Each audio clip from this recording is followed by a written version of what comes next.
Everybody, we're live. Gotta play the song. You are now witnessing the Eddie Block and Let's go share this out a little bit. Show. Drunk uncle on the side, ready, let's go. Hey, it's the Eddie Block Show. If you agree or disagree, let them know. Yo, drunk uncle, drink more. We got 2 hours to chat like strange animals. Eddie Block and drunk uncle are great hosts, and we got 50 minds for the trolls. Let's roll. Wow, there's already all kinds of chat in here. What's up, Snookies? To get some was in here. Digga's in here. Yo, drunk uncle, drink more. We got 2 hours to chat like strange animals. Eddie Block and drunk uncle are great hosts, and we got 50 miles for the trolls. Let's roll. Drunk and Eddie, Carol, keep him in check. I don't know where Drunk is. I thought he was gonna be here early. Johnny Yuma, he got the right diet. Mr. Nice Guy looking heavy, I might try it. Maddie, Courtney, and Evil Knievel. We all know the Lord is coming back for his people. Come get some Jay, yeah, trade for Trump. We all love Willow Pie, Britt got the plug. What's up to Kim Tone? I got to Been a while since we've done a show from the house, huh? Panda in the background, which is what? I'm waiting for this Twitter space to open.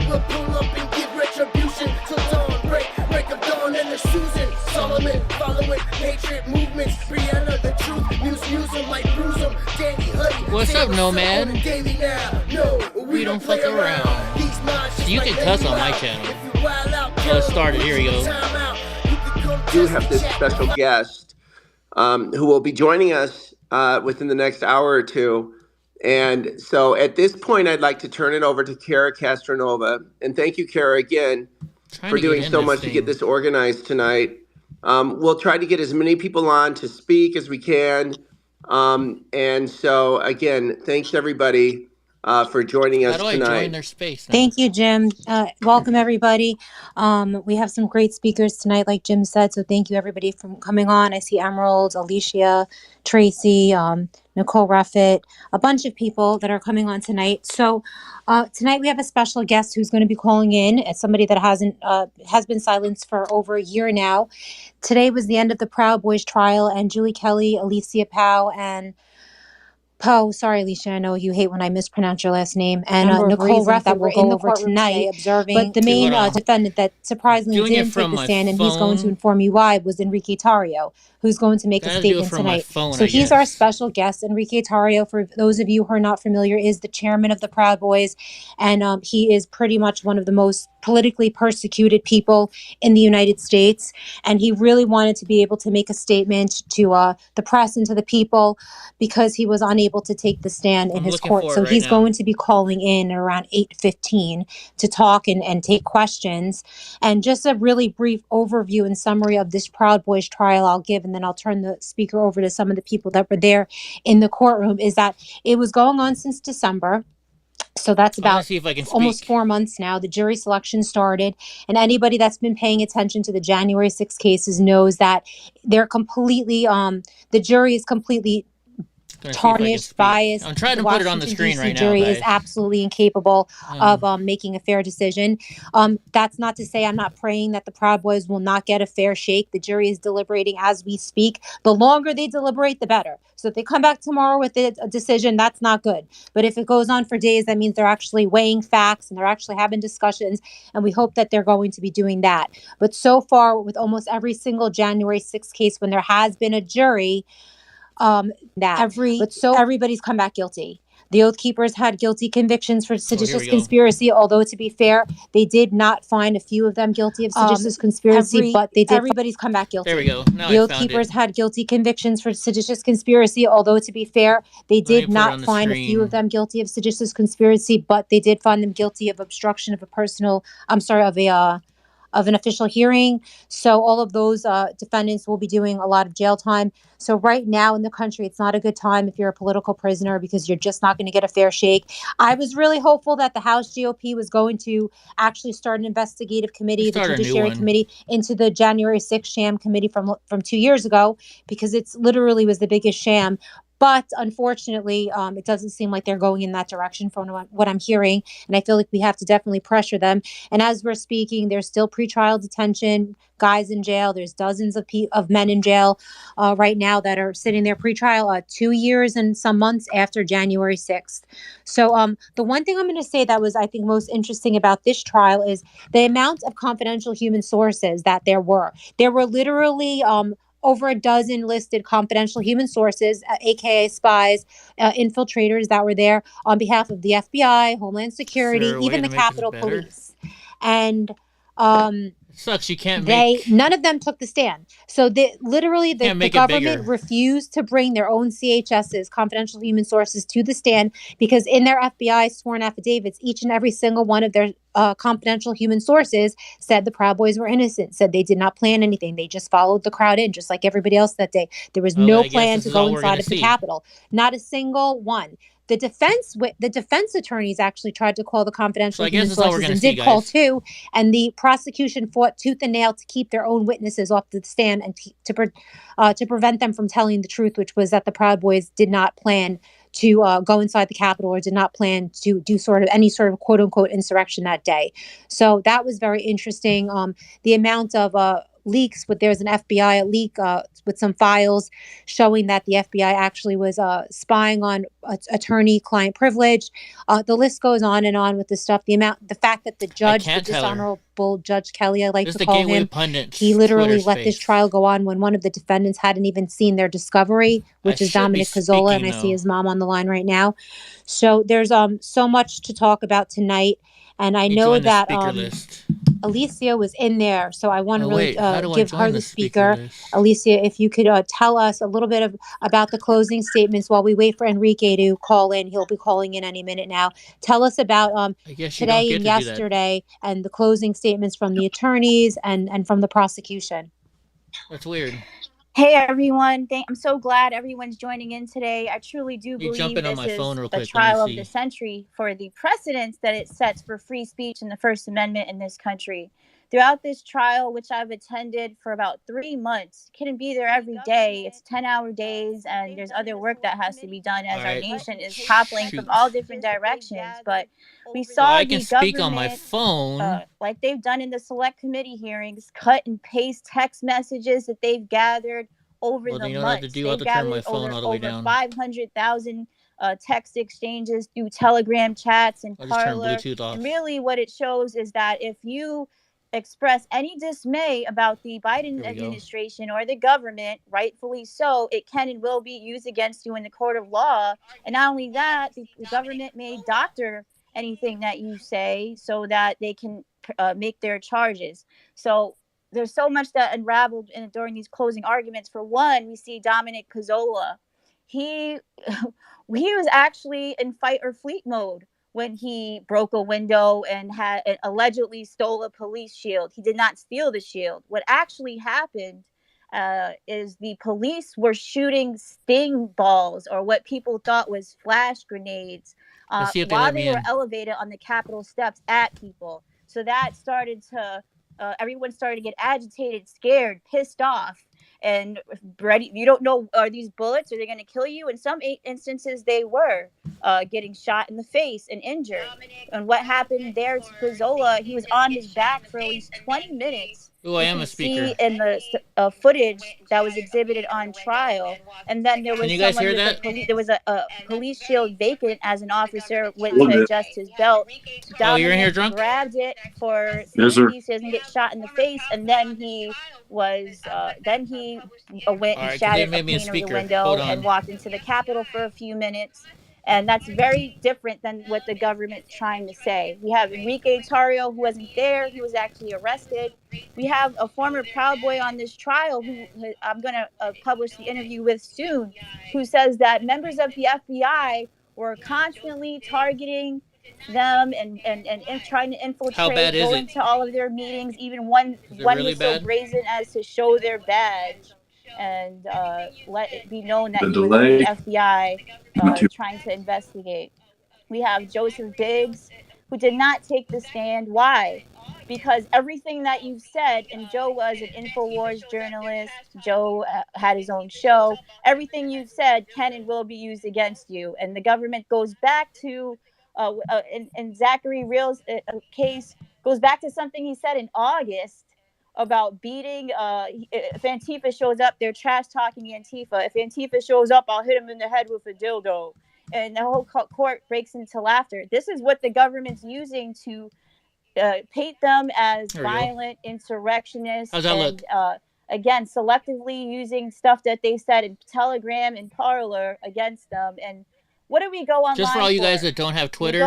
We're showing this to you guys about the election. That's not permitted anymore with the precedent this will set if these men are found guilty of conspiracy.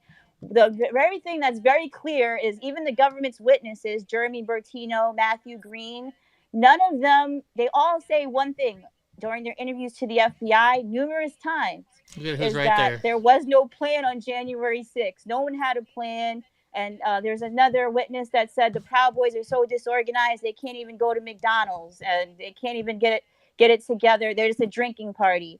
It really, what we see is the targeting of strong men in this country. Most of these J6 defendants are veterans.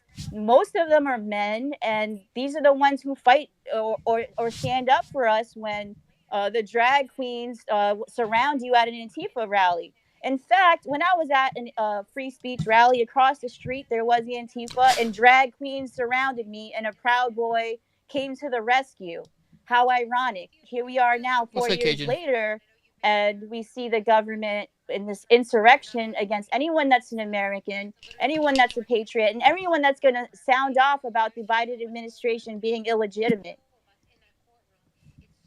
Well, thank you, Alicia, so much for sharing. And I know you've been in there. Really, it's not easy covering these trials because you're not allowed to bring a computer inside.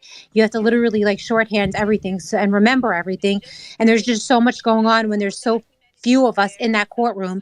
It's so hard to accurately be able to write these stories. I want to add to that. There's no conservative journalist in that courtroom. I was sitting today in the media room. I've gathered the complete transcripts of the closing arguments just because we should have this all documented somewhere besides the left doing it. And they're hammering the Proud Boys, the New York Times, Washington Post, and all the leftists that are in that courtroom. I'm going to turn my audio down because I got to hear what they're saying. And they might objectively see that there is no seditious conspiracy. Now I'll go and check on how they're reporting it. Are they going to speak the truth? I doubt it. Right. So, Alicia, I wanted to quickly thank you so much for being there. Is Lara still in the room? Lara Logan? Is she still here? I hope so. Lara's there. Let me invite her to speak. Lara, if you could accept the speaker, I just turned on your invite to speak. In the meantime, I wanted to ask Tracy to speak. Lara, whenever you're ready to accept the mic, I might have to take someone out. I'm not sure. My phone is actually farther behind. Tracy Beans, who's an amazing journalist. We love her. Tracy's actually, I hope you don't mind me telling people, Tracy was my college roommate in Albany. We lived together. It's crazy. This is a crazy coincidence. And then we are fighting for a lot of the same things. And I've been amazed by the brilliant intelligence of this person that I actually got to live with in college. So Tracy, well, you could say a few words, and I think Lara's on too. So either one of you, if you want to, speak. Tracy, I know you're very, you're always following things, and I know you've been following. Somebody's got their name messed up. I can let Lara speak because her mic is on, so it might be hard. Yeah, why don't we let Lara to speak? Because Lara, you're my sorry, Tracy. Lara, we can hear your mic. It sounds like you're in a car. Yeah. Hey, Lara. Yes. So, and anyone who doesn't know Lara Logan, she's like a legendary journalist that we all look up to, who literally was like one of the best war correspondents and just somebody that I've always looked up to and who's been fighting and telling the truth about these crazy, vaccine mandates. And she really is just fearless. So I really am honored to have her on this Gateway Pundit call tonight. And she's working on some documentaries having to do with January 6th, actually giving it the attention it deserves, because it seems like the Democrats and the Republicans have both forgotten about January 6th and the people that are in jail. So she's working with prisoners. She's making a documentary. We're working on some stuff, and she's here to speak tonight and express her support. So Lara, go ahead. Thank you so much, Kara and Tracy. Hi, hey to Mel, and everyone else. There's a lot of people on here who have spent an extraordinary amount of time investigating this. And I'm buried in lots of different things, from child trafficking to stuff on the border to January 6th. I'm sure a lot of you find it overwhelming. It can be overwhelming at times, and I'm by no means at the forefront of the January 6th coverage. There's a lot of people on this call who know a lot more about it than me, including Kara and Tracy, you too. So I don't I defer in many respects to the work that all of you have done. We are looking at we're doing 4 investigative stories and a documentary film on different aspects of January 6th, and I spent the last couple of days with Jerry Perna, Matthew Perna's aunt. No doubt, I know, Carrie, you've written about this, and many others have too, and yet still the name of Matthew Perna is not, it should be known all over this country, and it isn't. And when you look at the overreach of the federal agencies, it's really an indictment. I mean, in my view, my opinion is that it is a real indictment on this country and on where we are at this moment, that people within federal agencies and in the Department of Justice can push people to the beyond the brink of despair to take their own lives by using tactics that are completely and absolutely unethical and immoral at best, and are criminal overreach at worst. I mean, what you're looking at, not just in the Proud Boys trial, but with the kidnap plot with Governor Whitmer in Michigan, is entrapment. I mean, it's very simple. It's not.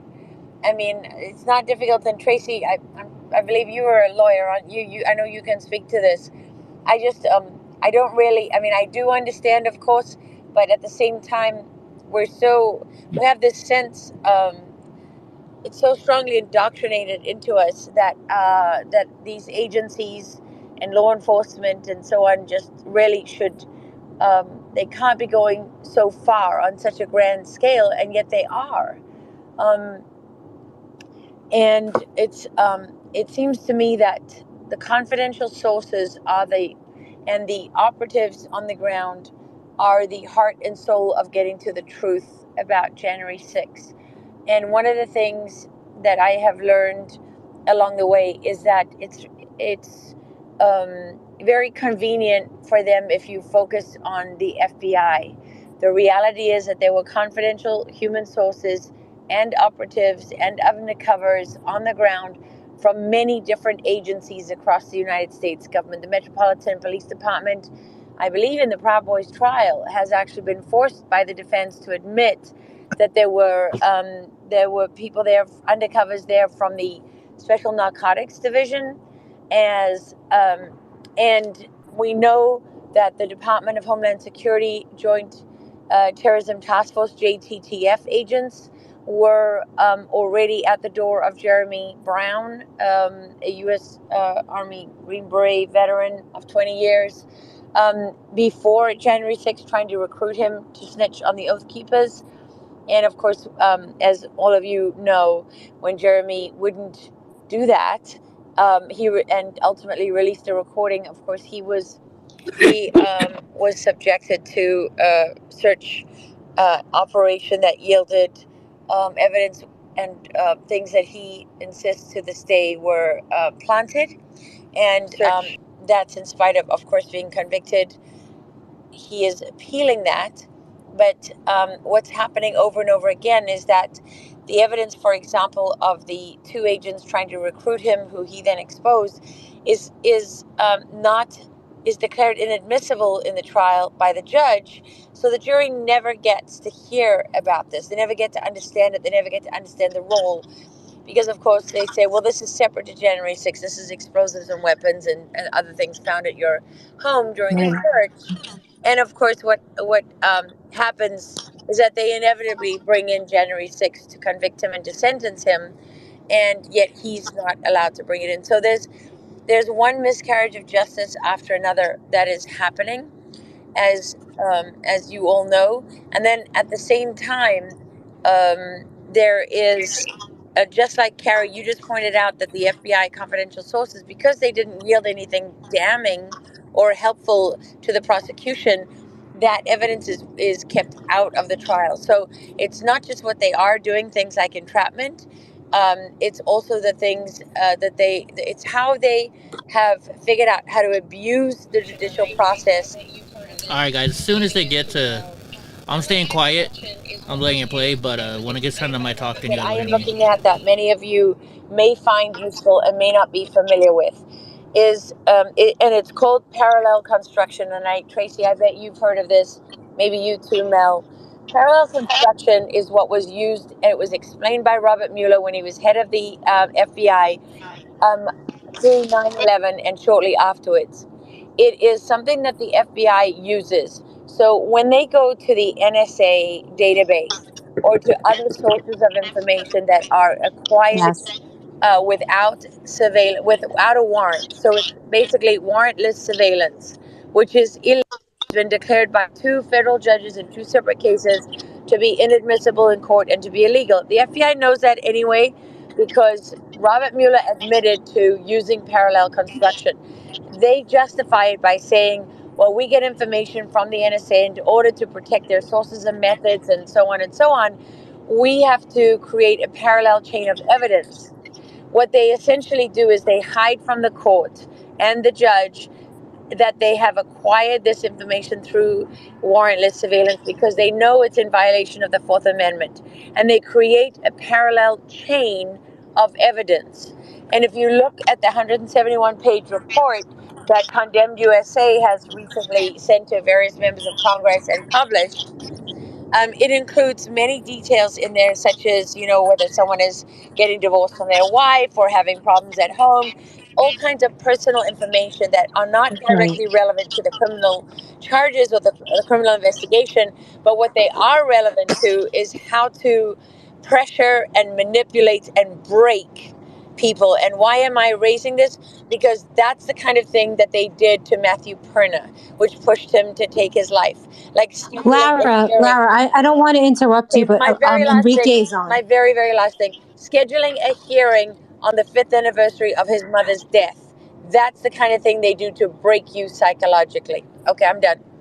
Lara, I don't want you to leave though. I want you to be able to ask Enrique questions. And any of the journalists we invited, like Emerald, Yes. Katie, Alicia, Tracy, Laura, if she's on here, whoever wants to ask a question to Enrique, the floor will be open to ask questions. And hopefully the people. There's liberal media on here. There's a New York Times journalist on here. I think Alan Fuer is on here. I invited some liberal journalists that have been covering this because I really want Enrique's voice to be heard, even if it is in the liberal media. And hopefully, I pray that they will cover it fairly and accurately. So there are liberal medias on here as well. So I'm going to give the microphone right now to Enrique, who is calling through his friend Robert's phone, who is also known as Pickles. Robert, right? Pickles. He's calling in, and Enrique Tarrio is the chairman of the Proud Boys. Everybody knows who he is. He was one of the most outspoken people for some time in history, and then all of a sudden, they put him in jail. He's been in solitary confinement for a year now, literally for a year now, and I feel so bad talking to him sometimes because I know what a social person he is. It breaks my heart that he's in this tiny little cell, in this little cage, which he's calling us from right now as we speak. So he's become a friend of mine. So I wanted to introduce Enrique Tarrio. Enrique, please say what you have to say to the audience, and thank you for coming on tonight and for speaking with us. Hey, Kara, he'll be right on momentarily. He just had the thing come on and say that he was out of time. So he hung up and he's calling right back. Okay, so he'll call right back. Sorry so about that, they have guys. just 15-minute increments to talk, sometimes less. When they get on, we should just let them talk. I didn't see that he was on there. Yeah. So, I've been talking to Enrique, and one of the things I've been wanting to write about is while we're waiting for him to get on, is I wanted to headline the article because I just thought it was such a great quote. He goes, "I don't know how he walks. His balls are so big." and he was talking about Pizzola, Dominic Pizzola, who I think his mom is on the phone right now. When he took the stand, he literally will be recorded and maybe is he on? Okay, good. He's coming on. This should be a private call. Please hang up and follow facility instructions to register this number as a private number. To accept this free call, press 1. Thank you for using Securus. You may start the conversation now. Hey, Enrique. Yeah. Okay, so everybody's listening. We have a couple thousand people on. We have some journalists that want to ask you some questions, but first we wanted to give you the floor and allow you to, talk to the audience. So go ahead. Well, first and foremost, I'm going to thank my beautiful audience for hanging up on me right when you guys were ready. I'm reporting to you guys from center outside of DC. In my 4x5 cell, and as you guys heard today was closing arguments, and I'll take it from there. I mean, I'll take you guys' questions. The guys are in a good place. Our families for being there, and any questions now? And we had talked about this, Enrique, because Enrique is calling from a very, I have a hard time hearing him sometimes. So we tried to figure out as best as we could. And I asked him to create like a little sound booth with pillows and stuff, and even actually like kind of close himself in under the bed because there's so much echoing. So Enrique, it's a little hard to hear you with the echoing from your cell. If you could maybe kind of close off the space like we talked about a little bit so that people could hear better because it's a little echoey. I am currently under my bed right now. I think this is the best it's going to get for the audio with Twitter Spaces.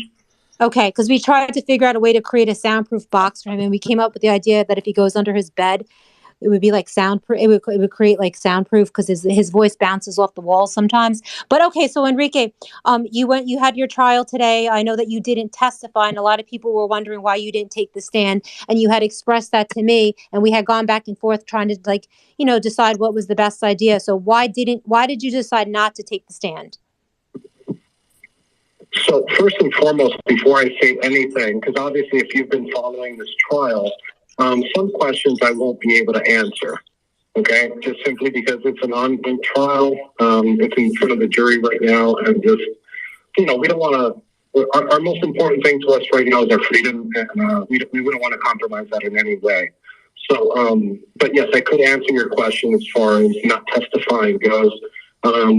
It's a simple disagreement with the judge on how these cross-examinations were happening, where, we want to talk about January 6th. That's what we wanted to talk about. But what was happening is in these cross-examinations, they were bringing things from years past. Anything that I said, range from 2015, 2016, 2017 is fair game. And it has nothing to do with January 6th.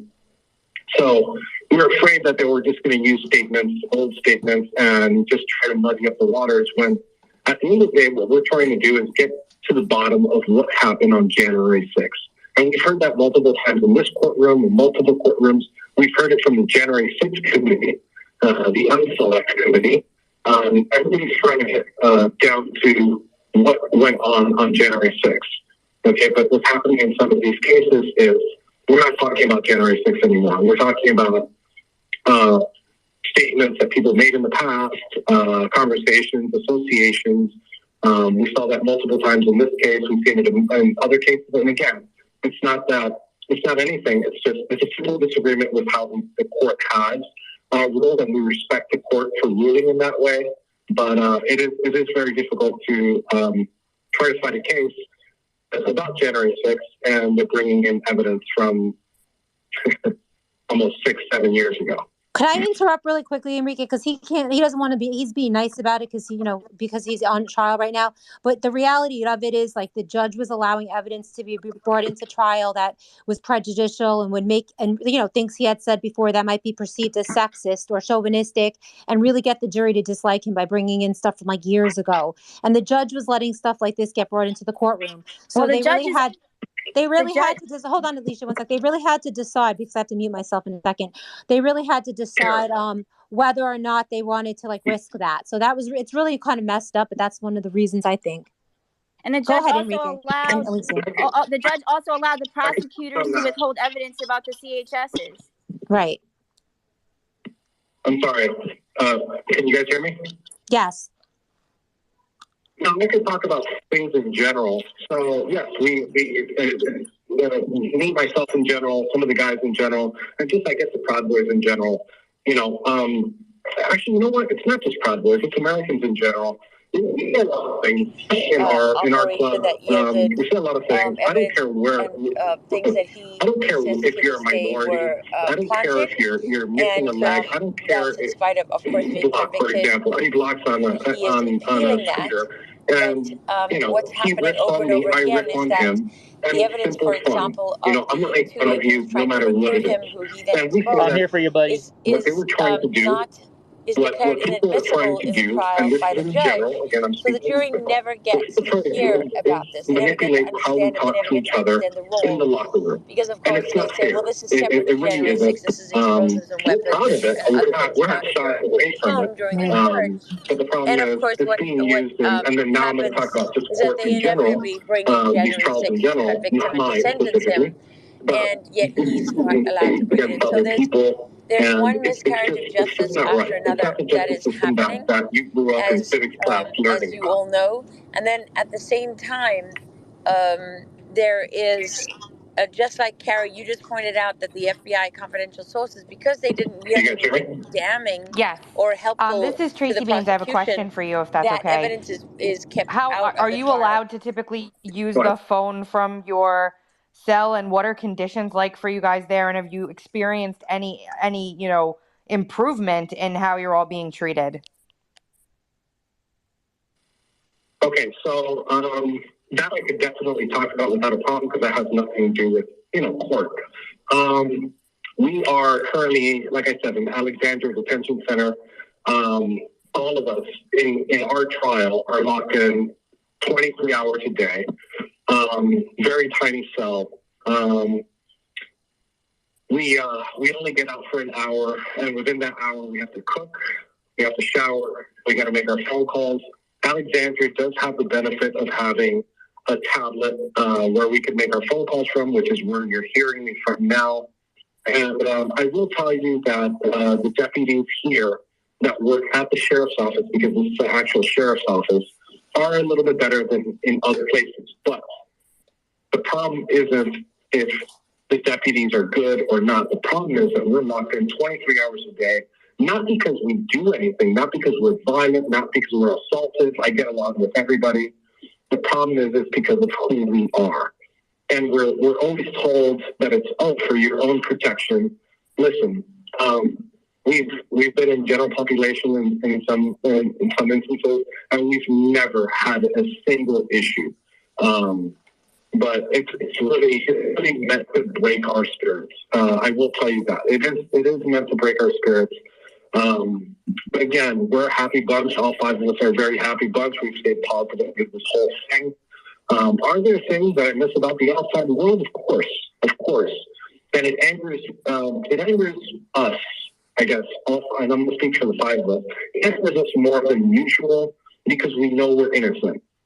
If it was any other circumstance, if we were guilty of our crimes, then we'd have an easier time in here, right? Because you'd accept that you did something wrong, and you'd accept that you have to do time for it. We're not lawless. We believe that there should be a justice system. But the fact that we're here, not because of the actions that we've taken, but the words that we've spoken, it eats at us every day. But again, our high spirits, we're very positive. We believe that even though it's a DC jury, we believe this jury is going to be very fair. We await their deliberations technically start tomorrow, and we await the verdict with open arms. And you know what? If the worst happens, because you know what? We're standing on principle, and we haven't given up on each other, and we're not going to give up on each other ever. Can I just say hi, Enrique, real quick? This is Eddie. Okay. I love you, man. Glad I was there. For everybody who doesn't know, Eddie Block was a witness on the trial. He was one of the Proud Boys videographers, so he was there videoing the whole time and witnessing. So he was an incredible defense witness. He brought his dog with him to the courtroom. It was a memorable day, and he's a great guy. So Eddie Block is one of the speakers, and he wanted to say hi, Enrique, because he loves you. And I also wanted to say, I don't know if there's a New York Times, Alan Fuer is on here, so I invited him to speak. Alan, if you could hear me, I invited you to speak.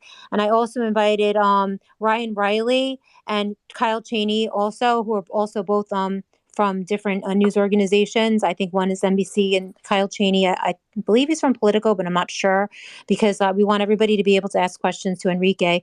And if any of the other journalists have a question for him, please go ahead.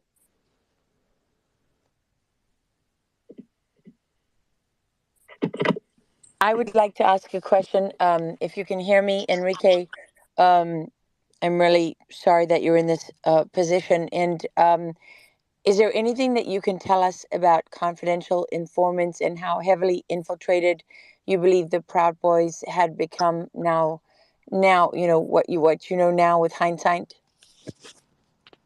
Okay, so I'm very limited on what I can speak about that.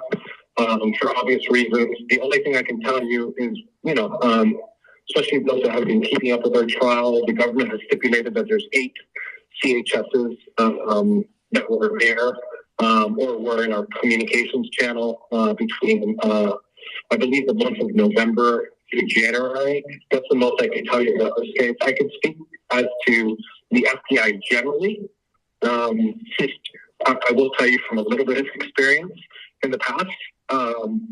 You know, the FBI is tasked with one thing. Now, regardless if we think that they're abusing of that power or not, maybe we can get into that a little bit later. But generally, the FBI has an investigative purpose within our government. I will tell you that the FBI investigates all groups, and they will use human sources in every single group. Now, the amount of human sources that they use, I mean, we've seen with the case with Governor Whitmer in Michigan, we've seen how the FBI plays out in that case. We've seen in multiple other cases how they've used CHSs. You know, again, in our case, I could tell you that we have confirmed and stipulated with the government that there was at the very least, 8 CHSs. We've also, I think you guys, the Gateway Pundit, have written extensively about motions filed by Mr. Roger Roots, which is the attorney for Dominic Pizzola in this case. And I'm sure that you guys have seen some of his motions. Very interesting stuff. The judge has declined those motions. Again, I respectfully disagree with the judge on some of those issues, but I'd say if you're running a group, here's my final word on that. If you are running a group that is somewhat effective, at least somewhat effective, I guarantee you that there are CHSs within your group. We at the Gateway Pundit did release a huge trove of documents with the CHS that was infiltrating the Proud Boys. And this was about a year ago. That CHS, I believe, did testify. And the defense called him, not the prosecution, because he reported back to the FBI, the Proud Boys are innocent. They didn't plan anything. They were helping police and stuff like that. And the prosecution obviously had seen this. They had privy to this information, but they decided to obviously prosecute the Proud Boys anyway. And in another quick fun fact document leak, there was another leak of FBI text chats where the FBI agents were saying how they were going to look like fools trying to prove a conspiracy because there was basically no conspiracy. But again, they went ahead and did it anyway because they're using, in my opinion, the Proud Boys as just ways to keep Trump out of office. They're just collateral damage, and it's very sad because they're just regular guys. Does anybody else have a question? I can touch on that a second, really quick. Are you there, Karen? Yeah, go ahead.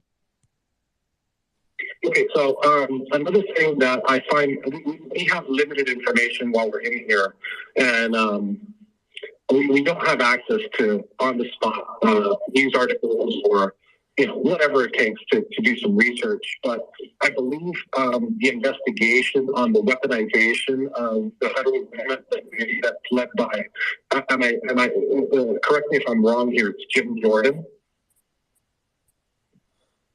Yeah, he's in charge of the Judiciary Committee and the weaponization. I applaud that. I don't know what their progress is. I would suggest that Jim Jordan. So it's not just what they are doing, things like entrapment.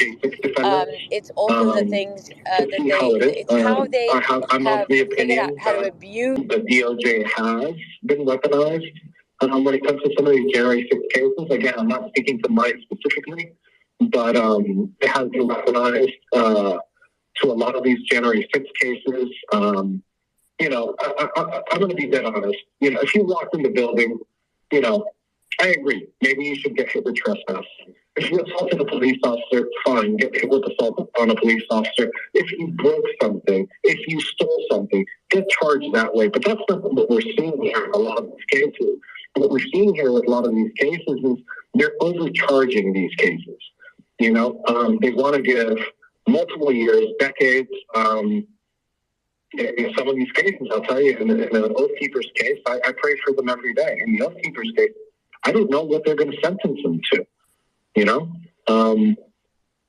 But Jim Jordan needs to start subpoenaing victims of that weaponization, not just the people doing it, but the victims of such a weaponization. I mean, we're seeing it across the country. We're seeing it with former President Donald Trump. We're also seeing it with, unfortunately, we're seeing it. It might not be the DOJ, but against the big law firms. We're seeing it with Tucker Carlson. We're seeing it with this lawsuit from Dominion to Fox News, even though I hold no sympathy to Fox News at this very moment. But we're seeing it. We're seeing it happen. What happened to Alex Jones? I think we're seeing, I don't want to exaggerate, but this is sounding a little bit 1934-ish to me. Enrique, can you tell us about the 1776 returns document? Is that something that was created by the FBI, the document that lays out strategic plans for a U.S. government takeover? Because that's what... I have absolutely no information other than what you guys have heard in the courtroom. I can tell you with all my sincerity that I have never opened or seen that document. I don't know where its origin is from, but I have never opened that document or seen that document in my life. We reported on that in Gateway Puns, and I know Julie Kelly did too, the 1776. It was actually, it was made by somebody who was in the government and passed on to Enrique through Telegram, which he never even opened it, which was some sort of gaming thing where there a government takeover plan. So it wasn't even opened, and it was literally made by somebody in the government. And it's, to me, that's some sort of entrapment and something that should be obviously investigated further. But, nobody knows about it because these court trials and these courtroom hearings literally are just getting swept under the rug. But there's very few people reporting on it. Enrique, I've gotten to know you really well, somewhat through our conversations. And you a lot of people look at Enrique kind of like a caricature, but in reality, he's like a very, very much not so. And something he told me that I always remember was, I feel bad sometimes when I'm talking to him. Like today, I said, I'm ordering a pizza. Then I'm like, oh, I feel bad. I'm saying this like right on the phone with Enrique listening, and he's eating nasty jail food. I feel so guilty, and I felt like insensitive. And you told me that it's really not food that bothers you, that it's when people say the most simple things like I'm going to go out for a walk or something. I don't know if you want to talk about that, but I always remembered when you said that, and it made me appreciate like my freedom more. Yeah, and I'm going to tell you, I don't say that to make anybody feel bad or anything. Again, we're very strong here. We're very united. And if I could do this whole thing over just to prove a point, then I'll do it again because we did nothing wrong. The Proudboy did nothing wrong. But if you're asking my personal opinion on what bothers me the most, it's just being outside. It's so simple. People miss a lot of different things from, food or whatnot. But just like little things that bother me is being outside. But the number one thing that bothers me from being in here is me not being able to spend time with my family. I think that's probably the number one issue that I have. And probably something that I will tell you that gets me in a week sometimes, and it does foment some anger in me. You know, I'm very thankful to have such an amazing family that sits there every day through trial, through this whole thing, flies, almost, every week or every other week from Miami, takes time from work.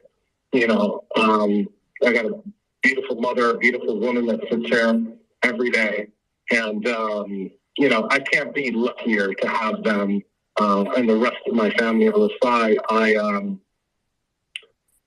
Before I went in, I did a podcast with Norm Pattis. Just in case you guys didn't know, Norm has a very good podcast, a very good audio podcast. And I had the pleasure of being one of the guests on this podcast. And he asked me about what's important to me. And I told him that those priorities have changed. And it's always been God, family, and country were things that were important to me. Since my incarceration in D.C., not my incarceration for January 6th, for the banner burning, those priorities have definitely changed. And that list of priorities goes God, tribe, and God, family, and tribe. It's no longer, for me, it's no longer about country. It's not about a piece of property. It's about its people and people that are next to us, people that have helped us, people that love us, people that hang out with us. And I think that if your viewers and the people listening to this right now, you guys gotta really understand how good you have it. Look at the family that you have around you, the people that you have around you. That's the most important thing that you will ever have in your life. And never take it for granted. Because I'll be honest, I sure did. And I'm right now, I'm wishing that I didn't. Yeah, so stuff like that, I've been doing this work with the prisoners and like Enrique, and it's like hearing stuff like that really makes me feel like I'm learning, because I think everybody on this call could say that they take things for granted. And I remember you saying that you felt like it was like getting punched in the chest when you're on the phone with somebody and they'll say, oh, I'm about to go for a walk, or I'm going to run to the store. And that it literally feels, you said, like you're getting like punched in the chest, like your breath gets taken away. Like you just want to be able to say, oh, I'm going for a walk, or I'm walking to the store. Yeah, that's another thing. And it goes to the first question that we're all asking about our condition. One of the reasons why that bothers me, and the term I use is that it takes the oxygen out of your lungs. We're not allowed to go outside. I have not seen, the sun and my skin has never been in direct contact. Okay? For the past, I think it's 13 months, a little bit over 13 months. We're going on the 14th month. And that's just me. I don't want to sound like I'm complaining, because some of the guys have been here for over 2 years. But just the sun has never hit my direct skin in the past 13 months. And I'm a person that needs sun. And I'll be honest with you, everybody used to call me say that I was very, very dark. I am very, very white right now. I'm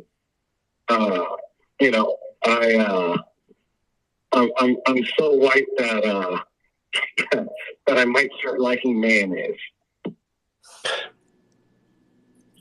Yeah. So, and for anybody also too, what Enrique shared with me is that he's considered such a high profile, prisoner, that they clear when he has to walk to use the phone or walk to leave the jail to go to court, they literally have to clear the whole floor. Because he's considered, for whatever the reason, to be so dangerous. You mentioned that, Enrique, if you want to talk about that a little bit, how you're considered to be so, dangerous that they have to clear the entire floor when you come through. Yeah, and I find humor and everything. I think it's actually pretty funny, because here in this jail they have the Lockerbie bomber. I don't know if you guys heard that the Lockerbie bomber came to the custody of the United States back in December. And they have a Lockerbie bomber here, and he killed a whole bunch of people. He bound an entire plane, and they don't have him on the security level that they have me. Okay, we literally have to clear the entire floor. I could do visits with my family by myself. Okay, there's nobody could be around me. I walk the halls. It looks like a ghost town with just me and one other deputy. I'm in the highest level of security that anybody can be in this jail. And that's in every jail that I go to. And again, they have the locker beam bomber in here, and this guy's in general population just hanging out. But little old me that has never assaulted anybody, has never even threatened to assault anybody. They got me on like this super max lockdown.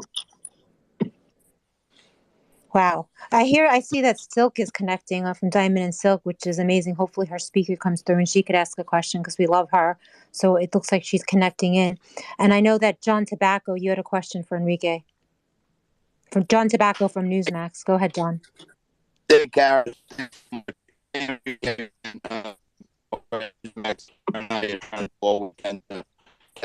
And hopefully we become the go-to place to spread that news. But I just wanted to say, I remember I had you on my show in 2019, and you told me you were basically running an alpha male fraternity, which I thought was pretty damn cool. And then I was stunned when they started referring to you as a white supremacist, and I'm thinking, is this the same guy I interviewed? He's not white. And I followed you, man. I followed you, the first time out, and back in again now. Just, that cares about freedom. Thank you for having balls. John, you're cutting off a lot and we want to hear you because we like, John, fix your phone because you're cutting off a little bit and we want to hear what you're saying. Yeah, I keep getting knocked out He's of the saying space car. I had to go in and I keep getting knocked out. I got to go in and out like 5 times. But Enrique, thank you for having balls. And I just wanted to say this to anyone who's listening, colleagues, journalists, imagine you being a 4x5 cell with no sunlight for 13 months, 50 decades more, for overthrowing the U.S. government and not even being in the District of Columbia. It could happen to any of us. So write what you got to write and fight what you got to fight for, because it's bullshit as far as I'm concerned. Enrique, God bless you. Yeah. Thank you, John. Thank you, John. Appreciate that. And to touch on one of the subjects that he had about being called a white supremacist in 2019, he might be a little bit right now, just looking at how my skin looks. It's closer to true. It's closer to true now than back in 2019, John. Yeah, I was thinking about it back then, and I said it just can't be the same guy. And then from there, I just concluded what they've been doing here. And honestly, man, keep up the fight. Anything we can do, but I think you had it right from 2009. They're after alpha males, and that's what you guys are for the most part, from what I can tell. Yeah. And I think I was just as surprised as you were when I got arrested. Silk, Silk, I just asked you, invited you to speak if you want to come back on. I know we had a hard time connecting you, so if you want to re-request, or we would love to hear from you. But in the meantime, let me see. I see that Mel K, a wonderful journalist that I admire and appreciate for her fight against the vaccine mandates, is here. Mel, do you have a question for Enrique? Yeah, I do. Thank God you are okay. I was on the phone with Jeremy Brown for about an hour today, and I asked him what I'm going to ask you. I really fully believe, and many people are of the opinion, that January 6th was a setup to make us never fight back and never question and never show up and never protest against what is happening to our nation, the controlled demolition from within of our country. And I said to him, what's your advice to people? Because I feel like unless people stand up and get out there and protest peacefully, that we will be run over and nobody will do anything if we don't get out there. And he said, go out there and stand up and be peaceful, be smart, but we can't stay home. He said doing nothing is doing nothing, and we're going to lose the country. Do you feel that people are in danger if they go out and protest? Because there's a lot of people that want to and are scared because of January 6th. Okay, so I'm going to put a pin in that because I have to call you back because my 30 minutes are up. So give me 1 minute. I'll call you back and I'll answer your question. That was a really good question, Mel. We'll wait for him to call back because, when Trump said to everybody come and protest, like nobody showed up to protest. So this is a direct threat to the First Amendment. As we know, people are terrified. Whenever we do a Justice for J6 rally, nobody wants to show up. Everybody thinks they're going to get arrested. Right. And I mean, obviously that's by design. Yeah, I mean, it's coming to a place where we have to look at what was this really about? What are they really doing? Why are they keep pushing it? Why is it an insurrection? This came up, they were saying that from day one, and I feel like a lot of American citizens want to do something, and they're terrified. And, Jeremy Brown said to me today, he goes, if you have to get arrested or worse or something happens to you, you have to realize it's worth it. And he's saying that, and he's in there for, 5 years? And, it's on appeal, and his case is horrendous. And obviously, they held back evidence that would have been exculpatory in his case as well. But he thinks that we should be out there and that we shouldn't be afraid. And I wonder what Enrique thinks. Yeah, we'll wait for him to get back on. For some reason, we can't get Silk. Please don't leave us. We want to hear your beautiful voice, Silk. So it's saying connecting. And if anyone could advise me that's better at technology than I am as to why it's just doing that spinning thing when Silk is trying to sign in, it's weird. But we want to hear from her. They won't let me speak for nothing on this show. It's just spinning. Can I get something about people being okay, he's back. If you believe this should be a private call, please hang up and follow facility instructions. For this number as a private number. To accept this free call, press 1. To refuse this, thank you for using Securus. You may start the conversation now. Hey, Enrique. So if you want to go and answer Mel's question about people being afraid to protest. Okay, so first and foremost, Mr. Brown said, thank you for fighting, thank you for being there. I know he's going through a lot right now. Second, I'll be honest. If I was people, I'm realistic. I try to be as realistic as possible. If I was people out there, if I was you guys, I'd be afraid. I would be afraid because you're if you go out there and maybe based on the decision on what happens in this trial, in the very trial that I'm in, if you go out there and you say the wrong things, you might go to jail. Now, do I tell you, is that a reason to stay home? Probably not. I think we have to be smarter. But I think another thing is, and I'm not saying the people listening in here, because I think the people listening in here are very informed if they're subscribed to the Gateway Pundit. But to tell you, I think some people have a mistaken on what the problems in this country is. And we've tried to legislate away our problems. For many years, the Republican Party has tried to legislate away our problems. The Democrats have done an incredible job. To give them the benefit of the doubt, to give them the truth, actually, they did an incredible job. I mean, they're weaponizing the justice system. They're coming after you. If they can't come after you, the Department of Justice, they're going to come after you civilly. They were winning the culture war for a long time. I mean, I think we got a leg up on that now. But the problems in society that we have today is a culture problem. It's not a problem of how we can vote the right people in. The problem is it's within us to change it. Because again, it's culture. And you have to change the culture. And the way that they change the culture is the arts, community level organizing, grassroots organizing. I'm starting to sound like a little bit of a liberal here, but I'm being honest in how some of these, I've seen some of these groups organize. We could do the same thing, but for our causes, for things that we feel are right. They've done a good job. I'll be honest. Don't tell your job. If you're music, if you're Hollywood, I mean, we need to start making documentaries. We need to start doing podcasts. If you're any good on a microphone, get yourself a camera, get yourself a mic, and talk to anybody who's looking to listen. We need to change the minds of people, right?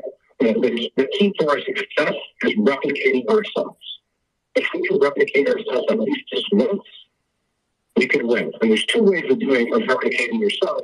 One, you can find somebody to convert and get them into the political realm. And two is simply replicate yourself. Okay, start a family. I think I had to, sorry, I had to delete a few people from, I'll bring you back up as speakers. I think that the problem was with not getting Silken and another journalist was that there's only able to be 9 people at once. So sorry about that. And thank you, Enrique. Does anyone else have any, Julie, do you have any questions? I know you haven't asked any questions. Lara, had anybody that has any questions for Enrique? Julie, I know you were there today in the courtroom, so you got to actually see Enrique's attorney's presentation and their closing remarks and what you thought about that. I did, and I thought his attorney really shredded the government's case.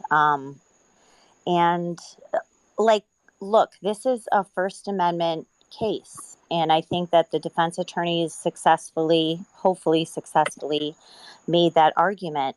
I mean, you can't say that mostly private chats, 500,000 messages that the government had, which also included informants and unindicted co-conspirators, makes the case that they conspired with people who mostly did not know each other, had never met until the trial, through brain power, as Dominic Pizzola's attorney said, to conspire to attack the Capitol.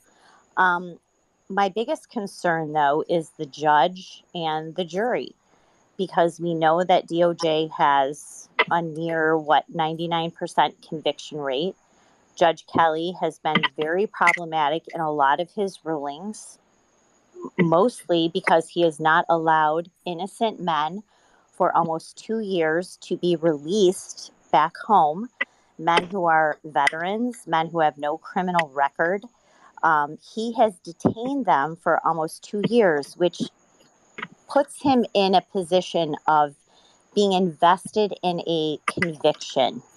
And I think that is what's played out. I thought that Enrique's defense attorneys, Nick Smith, a lot of the defense attorneys, because of their various characters and their various approaches, made a strong argument. We'll see how it plays out. But the biggest concern with all of the January 6 cases is the criminalization of political activity and political speech. That is what they're trying to do with the obstruction of an official proceeding charge, the 1512C2, seditious conspiracy. But this is also an avenue to go after Donald Trump.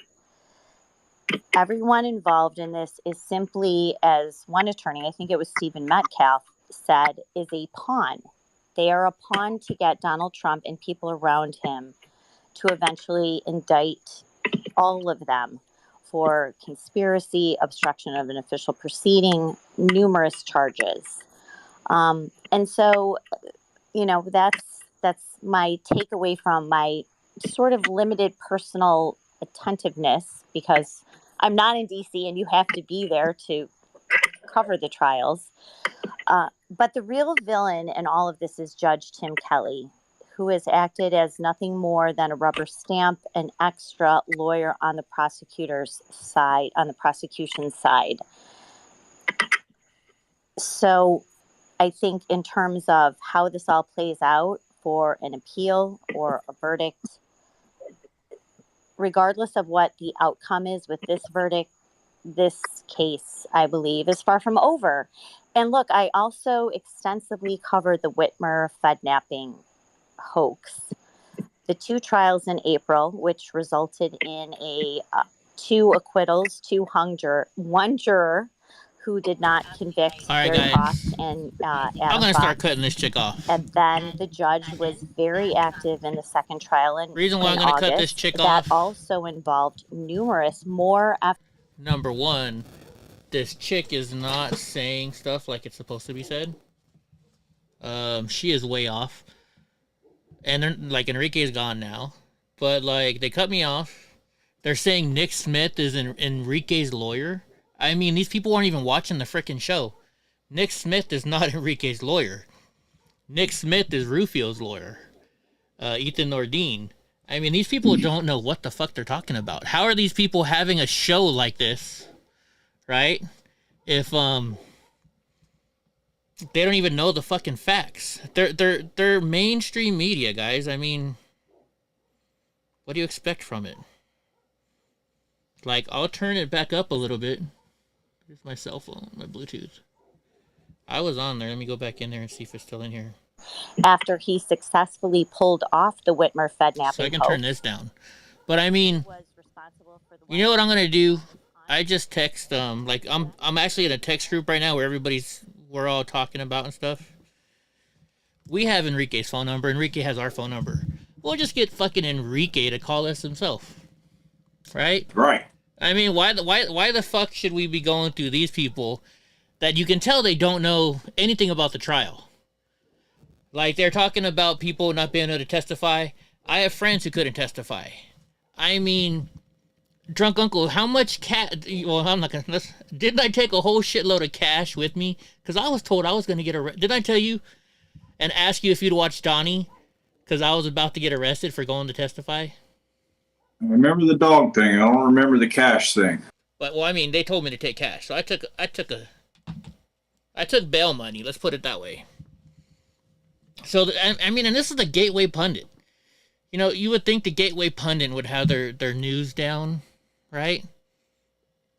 You know what they're doing? They're just trying to get people to come to their Twitter space right now. To, because Enrique. They used Enrique to get people to their space. It doesn't sound like they care about Enrique, right? It's just a joke. It's just all a joke. Anyways, by the way, guys, if you don't know, we got Drunk Uncle here. He showed up in the middle of the thing. Got to play his little theme music there. So did Enrique say he's in a 4x5 cell? You know, it's like a clock. I didn't hear much of it because I had what was going out to you guys in my ear, and I was listening here. He said, did anybody know that? I thought I heard him say he was in a 4x5 cell. That is a closet. He was coming back. Let's see if he came back. I'm still on there. Let me turn this up. In witness interviews, but the January 6th committee never interviewed him. To my knowledge, it's still just these women are talking. Enrique's not talking at all. I'll leave it up a little bit so just in case he starts talking again. But no, Enrique's not talking right now. This was just a ruse to get everybody to come to their Twitter space. Did they get Enrique? Yes. Did they let him really talk? Oh wait, hold on. 2 years that they've been here. I even have the pleasure of being able to do that. I have to say the pleasure. I mean, it's not a right anymore. I can't comment as to the prosecutors and the judge's decisions on the case. But I will comment on she said something that's important. And she said this is how the rules do to get to trial. And yeah, they denied my request. I don't want to be the person to stand. I don't want to talk about the elephant in the room. I do believe that this case is the next stepping stone to going and weaponizing our federal system to silence political dissent. And on the next stepping stone, if they're able to close this case, if they're able to get a conviction, I hope not. I hope this jury sees through what's going on, and I hope this jury, renders. You know what? I hope this jury renders a fair verdict. Because the only fair verdict in this trial is a verdict of not guilty on all counts. Okay? If the guys were hit with trespassing, they would probably take it. But I will tell you, this is the next stepping stone. This is the next stepping stone. And it doesn't stop at the top. And it's trickled down, okay? I'm going to use Reagan's term. It's trickled down. They can weaponize it against anybody. So they're doing it now. They're weaponizing anybody, but they're trying to get to the top. And they're trying to manipulate the 2024 election. And that's what it boils down to. I wish the country was heading in another direction, and I wish I could sit here and I could tell you how to fix it, but I can't. And plus, I'm a little bit preoccupied trying to get some freedom and get some sun. Enrique, I wanted you to know that Ryan Riley is on. He is from NBC News, and he writes. Really, they're bringing NBC News covering the trial. On? And Riley, I need another we shot. have a lot you of, want a shot, drunk? Obviously differences of opinions, and we have different writing Almost styles, and we come from different political spectrums. But we in the end really do feel like we have more in common, and the real enemy here is not we the people. It's something else much more imposing, if that's the right word. Recycle. So I just wanted to extend an olive branch to you, and hopefully we could come together in some way. I think that this is political persecution. I don't think Enrique is guilty. Of course I'm biased, but I've looked a lot into this. I've studied it. We all have. I don't know him from before, but I stand with him. And I think that he is innocent of seditious conspiracy and obstruction, and actually trespassing and everything else because he wasn't there that day. That's what I think, and I wanted to be able to ask you to ask a question or make a comment if you would like to do so. Sure. Yeah. I mean, I guess my biggest question was about your defense attorney's strategy here in terms of, it was a lot of essentially blame Trump for what happened on January 6th. And I wonder if that was, a strategic decision in terms of, playing to, a DC jury or if you agreed with that decision, just what was that sort of strategy all about? Fake news. Ryan, first and foremost, I'd like to be eternally thankful for you for even reporting on the case. I've read some of your work, and journalism is Enrique's journalism. got to kiss his ass. I'm not gonna comment on what side or anybody's on. But as far as our strategy, I will reserve the answer to that question until we're out of the hair of this trial. I'd be discussing trial strategy right now over the air. And we're not ready to do so. But you take my attorney for what they said. Hey guys, look, I've been requested. That's it now. I'm on the request side. They don't want to hear the real truth. Hire them instead of Mr. Naeem Hassan and Mr. Sabina Reggie. Shot in the dark here, but other than obviously Proud Boy, that last-minute find by the sleuths with Zachary Real, I would love your reaction to that. But what else surprised you, during the course of this trial? I think the thing that surprises me the most is just how the system actually works. I think a lot of Americans don't know how court proceedings work. And I'll be honest with you, I was one of those people. We were raised on, what's that crime show with the game on the Law and Order?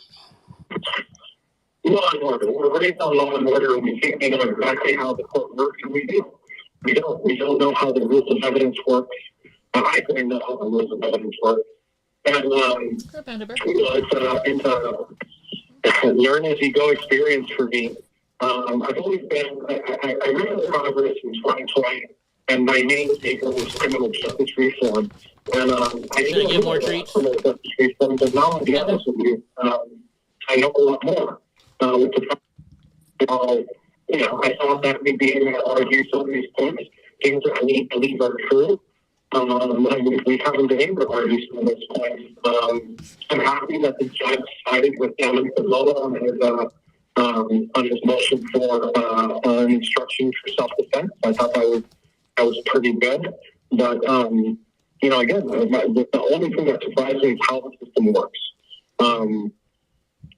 It also surprised me to know that the government was able to do a rebuttal closing statement. obviously I did that a couple months ago before we started trial, but it also surprises me on how, David. I thought it was a little bit more equal, and maybe I see what some I used to disagree with. I think I see what some of them are talking about when we're talking about our system being broken and how to fix it. Maybe maybe in the next 2 weeks, maybe I can come out and have that conversation with somebody that I disagree with politically, and we could come together on what's wrong with our system, our justice system. I mean, did you think I was curious what you thought about Dominic's testimony. I mean, did you think it was there's a little bit of an element of sort of falling on the sword a little bit there, taking blame early on? What was your reaction to, I guess, both of your co-defendants' testimonies? I'm just sorry. I just want to step in here and say, Enrique, before you answer all of these questions, this is Laura Logan speaking. I mean, Lyra, the jury is deliberating, but they're not sequestered, and the judge is not sequestered. And as a reporter, I think, everyone is being pretty respectful here, and tried not to drag you into places that can potentially hurt you, and also the other people on trial and the families. And so I just want to remind everybody and the reporter from NBC, I'm sorry, I don't remember your name, but I mean, you're asking very detailed questions about specific things in the trial. And I don't know, I don't know if you have any regard for what the potential consequences are if Enrique goes strays into areas that can hurt everybody on trial. And maybe you don't consider that relevant because Alec he's Baldwin put himself in a gets out, position but not to answer questions. But I'm just putting that reminder out there for everybody, and then everyone's a grown up; they can make their own decisions. Yeah, I'm very. I know Ryan is subject to that question, but I'm very well aware of what I'm allowed to say, what I'm not allowed to say, and I know the jury is definitely not sequestered. I'm answering questions generally, but I don't know if Ryan wants to address the question. Re-ask the question. Yeah, I guess just like, what was your reaction to your co-defendants' testimonies? I mean, you sort of had a little bit of, it seemed like Dominic falling on a sword a bit there and saying that, that the rest of the defendants essentially weren't responsible for the stuff that he was only has a caught certain on amount video of time. She's doing cutting and him sort of off. had to admit to. I believe the characterization of holding a sword is a little bit incorrect. I think he was just being honest with what he experienced. And I can't speak to what he what he thought or anything, but I don't believe he was holding a sword. I think he went up there. He was honest.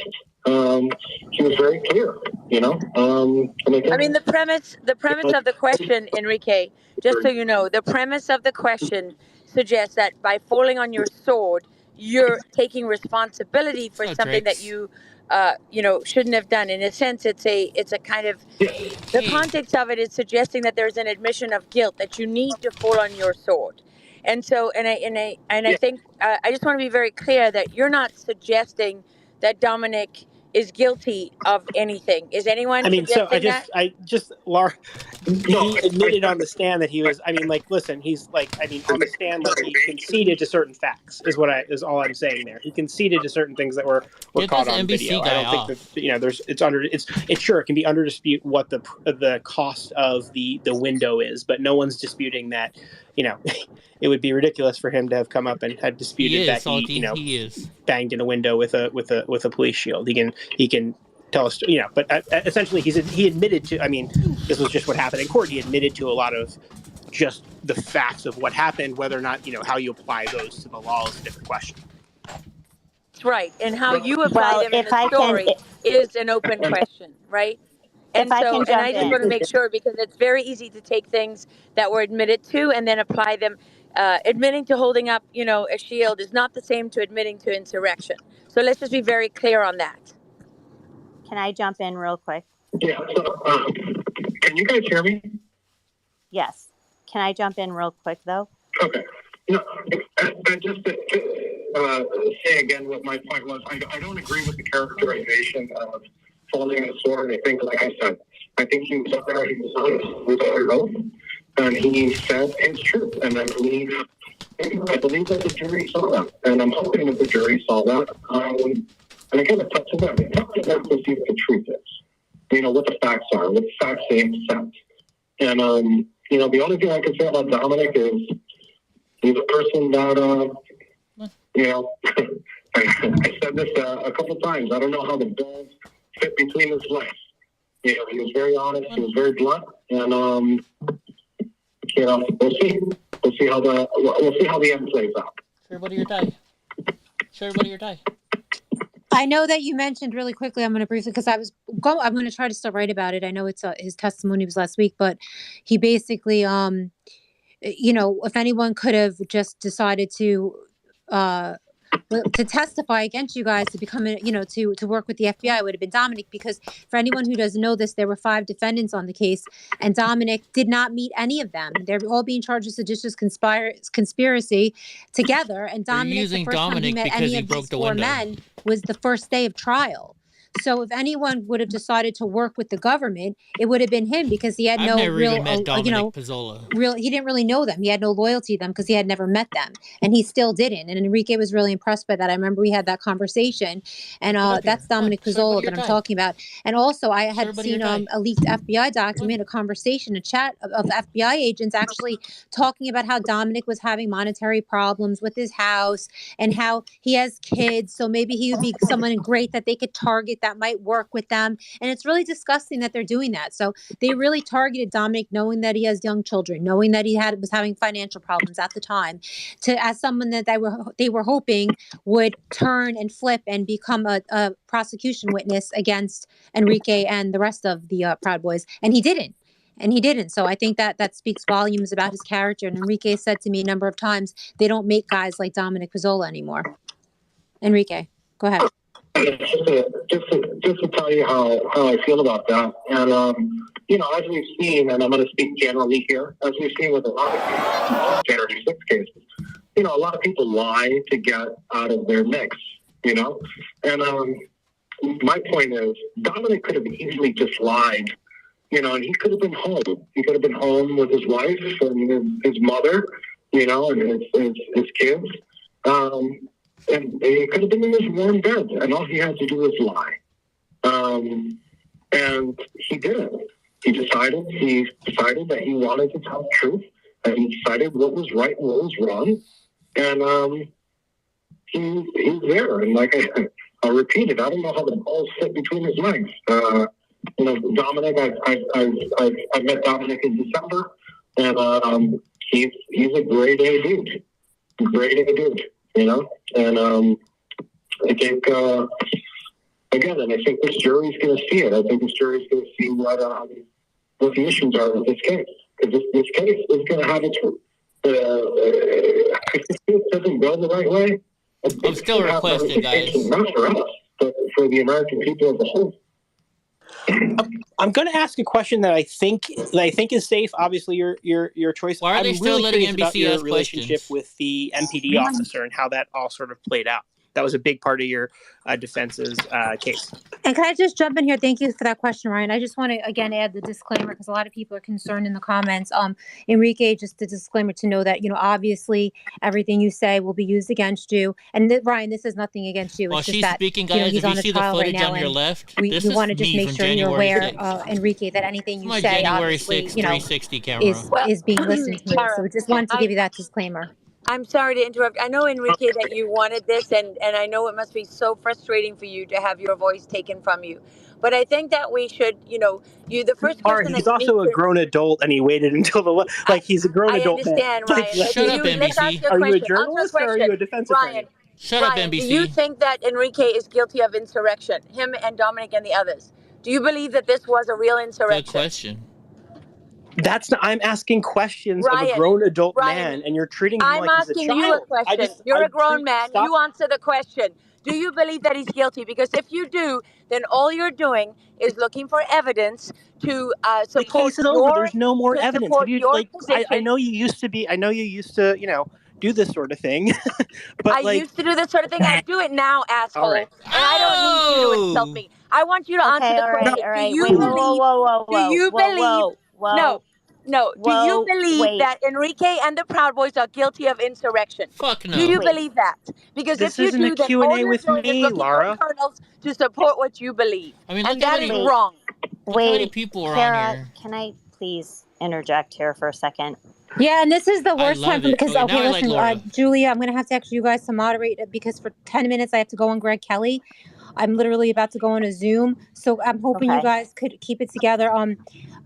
Again, Enrique, Okay, so wait. Go ahead. All right, so here's what I will say. Number one, no one on the right Guys, can you let Enrique talk for 1 minute? He's about to Yes, of course. Yep. Thanks, Bobby. And just to keep it clear in the air here, me personally, I don't find any question offensive. No, we should not. We should not, because here's the point. No one on the right has been covering this trial. Nobody on the right, except I have been covering this trial for 3 months in that courtroom every day. Thank you very much, Alicia Powell with the Gateway Pundit. You have 1 minute left. Let's let Enrique wrap up. But my point is, you Let cannot Enrique fucking invite talk. people in who have covered this for 2+ years and then exploit they won't let me them. talk anymore You because I can kept interrupting disagree, him. as I have to his face and on social media, the bias of certain media outlets. But the point is that no one else is covering this trial, but for the coverage of certain left-wing biased reporters, we would know nothing of this because you Enrique, you're not coming back? there. But wait a second. And I'm not necessarily. He's not going to come back because they won't let him talk. You can't invite. Is he coming back, or is he going to run out of time here? No, he ran out of time. Because I wouldn't shut the fuck up. Thank you, fucking Bobby Pickles, for saying that. Bobby said because they wouldn't shut the fuck up. I would just point out his time is very Guys, valuable. I'm going to offer for 10 minutes. Please just keep it on topic, and he'll be back. Ryan, all right, Lara. I think we should keep it to questions that a grown adult man has chosen to answer now that the evidentiary part of his trial is closed. You're a grown adult, Ryan. Just answer the question. Do you believe that there was an insurrection on January 6th? And that the Proud Boys were responsible? How did this turn into a fight between you and I both the know reporters? you can say he's a grown adult 400 more times, and it's not going to change the fact that man, what he says, you're going to use in your story. He's to NBC. paint whatever He's not going to picture tell you that the want truth, to Laura. paint. And if you believe that this was a real insurrection and that these people are guilty, then that man is walking into a situation that is going to affect every single other defendant and all of their families and many other people involved in this. Many other people. And I don't care how long you've been covering the trial. I don't care how long anyone's been covering it. That does not change the fact that Enrique may be a grown man, but he may not be aware of all of your intentions and everything else that you are going to do and what you believe. You're treating him like he's an infant. Ryan, why for can't God's you sake, don't be ridiculous. A simple question. Do you work for the That's truth and ridiculous. objectivity, or do you work for the government? Because it's very disheartening how anyone can watch this trial and say that there was a seditious conspiracy being orchestrated here. That's absolute nonsense. The defense attorneys have ripped those arguments apart. What are your thoughts on that? Because I would like to see... Just real quick, guys, while I'm shutting them the fuck up. This video you see right here on your left, this is footage I've never shown anybody. This is my 360 camera from January 6th when I was up there. So does not want to answer any questions about the seditious conspiracy because he's going to continue to cover this trial as I'm not trying to make real. myself the focus. And he's not going to make any attempt. No, you focused on Trump. Like, I'm turning the camera around. Like, I'm going to turn it left right now. See? I'm going to go right. Left, right. See, I can move. This is my 360 camera. I can see whatever the fuck I want. Himself and everybody else. Enrique's You're on. disgusting, and I'm getting off back. this. All right. And they still won't let me talk. It would be great if we can let Enrique speak. We can all hear the sound of our own voice all day, and that's the problem with this country is too much ego. Why don't he has 15 minutes at a time to talk under his bed? Why don't we all just put our ego aside and allow Enrique to speak? Amen. I'm going to cut this call to 10 minutes because I got to make a couple of calls and I got to make some food. So I will drop off. I just pose the question to you again. I think this is something your defense attorney talked about, and I'd be very interested to hear about is that how this relationship worked with the MPD officer, and then I'll drop off. Okay, Ryan, that's another question that unfortunately I can't answer. Hopefully, fair enough. When I'm out and sound, I could answer. I would love to answer those questions, but unfortunately, right now I can't. Totally understand. Reasonable answer. Thank you. Certain things, but there's just some things I can't talk about. But again, I'm not that I'm afraid to talk about it. It's just that I can't talk about them right now. Enrique, why don't you tell us how expensive it is to litigate this case against the government for months and months and months? And now if the jury doesn't have a brain and doesn't see the irrefutable evidence that there was no seditious conspiracy, there's going to be appeals that come with more legal fees. I know your attorneys are really coming out of their pocket just to stay to DC. They live in different states and they're putting it all on the line to make sure that the First Amendment is protected and you guys get home. Talk a little bit more about how expensive this is and what your family is enduring. Well, I can tell you two things. Litigation is extremely expensive on this case. It cost me $5,000 for me to testify. Fair verdict, and again, that fair verdict is not guilty. But in the case that we get a hung jury, it's going to be very, very difficult. And by no means am I going to ask anybody for a single dime for my legal defense fund or anything else. But I will tell you that it is very expensive. I'm not going to. It's going to be very difficult for me to come up with money just in case I have a mistrial. Let's tell you like that. And as far as how my family is enduring this, I love saying it. My family is my rock, and they've let it. I know it's tough for them, but I know that also that they're a bunch of troopers. And they know that. I hope they know that if they were in the same position, I do it for them. So, I'm putting my priorities first. And again, that's my God, my family.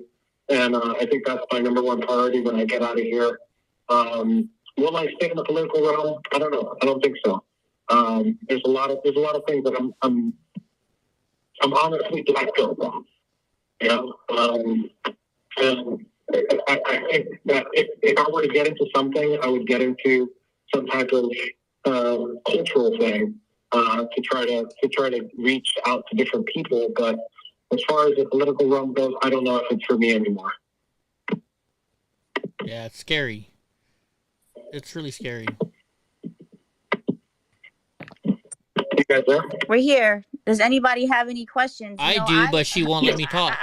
I've been at the trial every day. I see what's happening. I'm going to write about it. I have the transcripts. And again, there was no plan before January. I don't remember 6th. seeing this Alicia I girl. want to ask you about what you think about the judge. What you think I would about have the noticed her. math She looks like she's pretty hot. We can't see the jurors. We have no idea what any of their expressions. We can't see it. It's a faceless jury.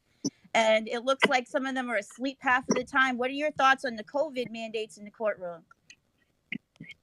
Oh, yeah, they make the jurors wear masks. Unfortunately, I'm not going to comment on some of the policies that the judge have imposed on the jury. I mean, you can infer what you like from seeing what's going on in the courtroom. I know that you've been in the courtroom extensively, and you've seen it firsthand. I'm not going to comment on it. I really have no opinion on it right now. To me, the most important thing that's happening in that courtroom is the freedom of my friends, and people that I feel like that haven't done anything wrong. We haven't done anything wrong, and that's where my focus is. My number one focus, again, I put those priorities in line of my God, my family, my tribe, and my brothers that are sitting right next to me in that courtroom are my priority. After the trial, then I can give you my opinion on those things that are happening around me. But again, my focus right now is just get home. That's it. Oh, I know what the jurors look like. Hey, Alicia. Hey, Enrique. It's Trennis Evans, Condemned USA. How are you?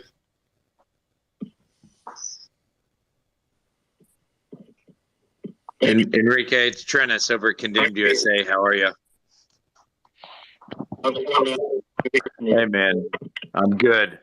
Hey, I guess, how about this? I know that we don't have much time left, but what can the American people do to support someone like you that stood up for freedom, that stood for people, that stood against political violence, that protected people from beatings that Antifa and BLM were delivering to people in the streets? I say the radical part of some of those groups. What can the American people now do for you and your family and the other defendants? What would you recommend that we do in support of you? Well, the first thing you guys can do for us is you can pray. Pray without ceasing this entire week, and pray that this jury sees the truth and that the jury renders a fair verdict. I'm not even asking for a favorable verdict. I'm asking for a fair verdict, which I think would be favorable. But another thing that they could do is I think Kara told me she wrote an article the other day on how to message the guys on their Securus tablets while they're here. Words of encouragement would probably be like the best thing for them right now. So I guess I think Alicia and Kara can post that link, and so you guys can send your messages. Yeah, you guys gotta send them a message. I would suggest that if you could send your messages, try to send them before Thursday, because the way that it works is we don't get messages on weekends. We'll get messages Monday through Friday, and I think the cutoff is Thursday. So if you could sign up for that tonight, send the guys. You guys don't have to send me shit. I'm okay. But if you could send the other guys some words of encouragement, I think it'll be. I hear Joe Biggs is doing the worst right now, guys. Enrique, is there anywhere we can financially support you?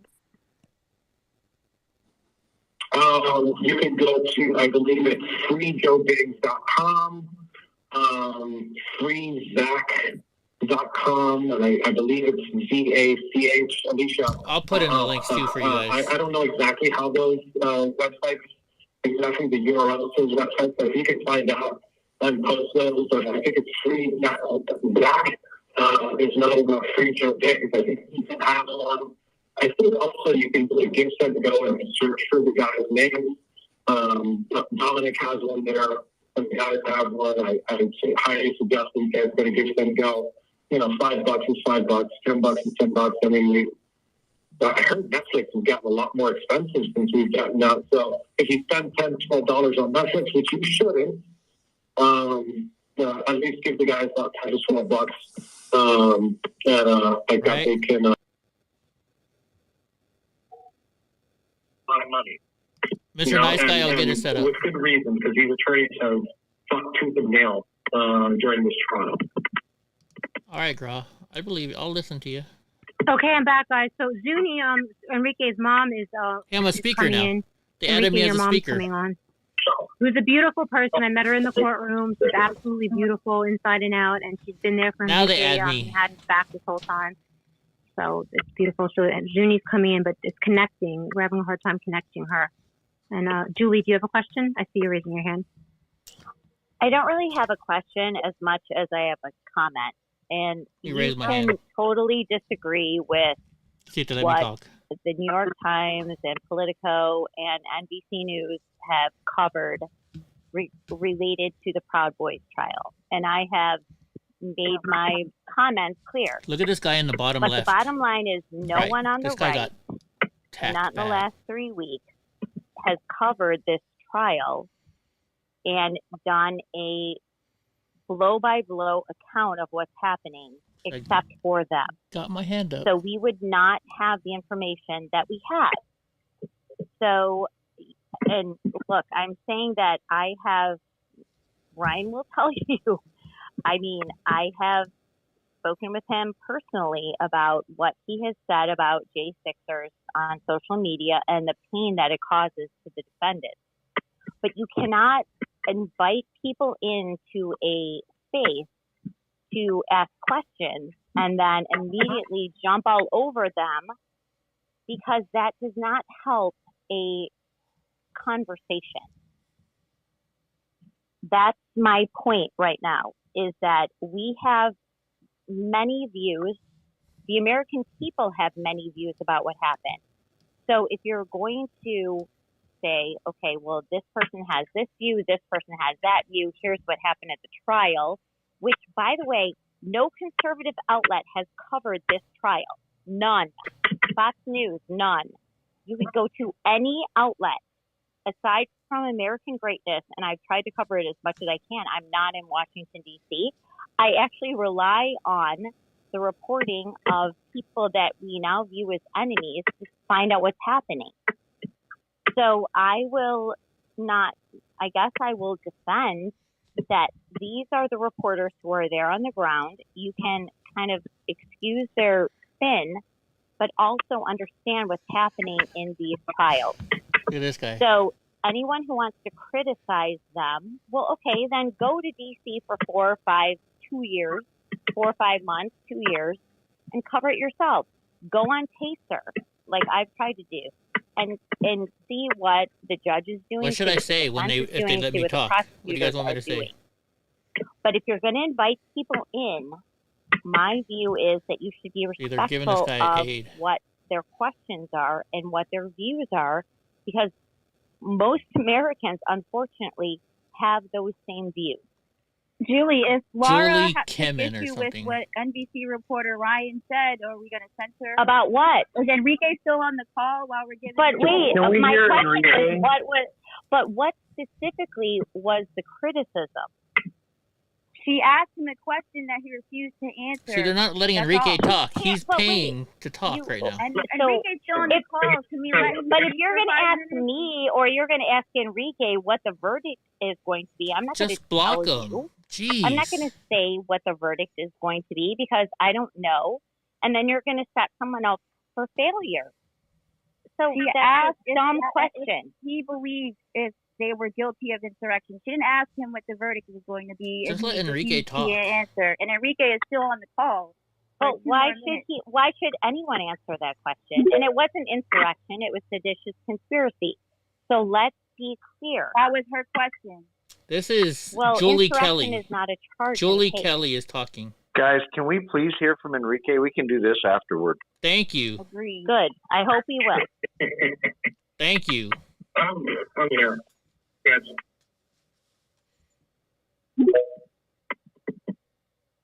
So they just keep Enrique, what keeps your faith strong while you're in that solitary confinement? Maybe that's what we all need to know more about. I don't shy away from any question. I mean, I don't think that there's a wrong question here to ask. If I can't answer it at the moment, I'm going to tell you I can't answer it at the moment. I'm hoping that, in the next 2 weeks, I can sit down and answer all these questions. Enrique, somebody said, somebody asked about your faith. Yes, Enrique, I was just saying, what keeps you strong while you're in solitary confinement? How is this wearing on your face? I think that's what America really needs to start getting back to, our faith in God and not our ego. Go ahead. How I'm wearing it on my face. I think the best way that I could wear it on my face is the most honest face that I have, and that's a smile from ear to ear. I will tell you, no matter what that verdict is, I'm going to be smiling from ear to ear. No, I mean your face. Your face. Your faith in God, Enrique. How this is taking a toll on your face. I'm going to smile. I'll be honest with you, it hasn't changed my faith at all. Who just joined my Discord? I've always been has it brought me closer? Yes, of course. Eddie, when you get on there, just tell Enrique you wanted to say hi and you wanted to give him 5 minutes of airtime since he can't seem to talk. Okay. If they let me. Right on. I know. All right, I'm back quiet. I know Kara said that my mom is on there, and we've been reading Psalm 91 over and over again every night before we go to sleep until the verdict comes in. And I actually know what? I'd like the listeners that are people of faith and believe in God. I think you guys should for the next couple nights until we get the verdict. And if you guys want to read Psalm 91 with us every night, you're very good at that. I think I would rather enjoy that. Right, Mr. Nice Guy?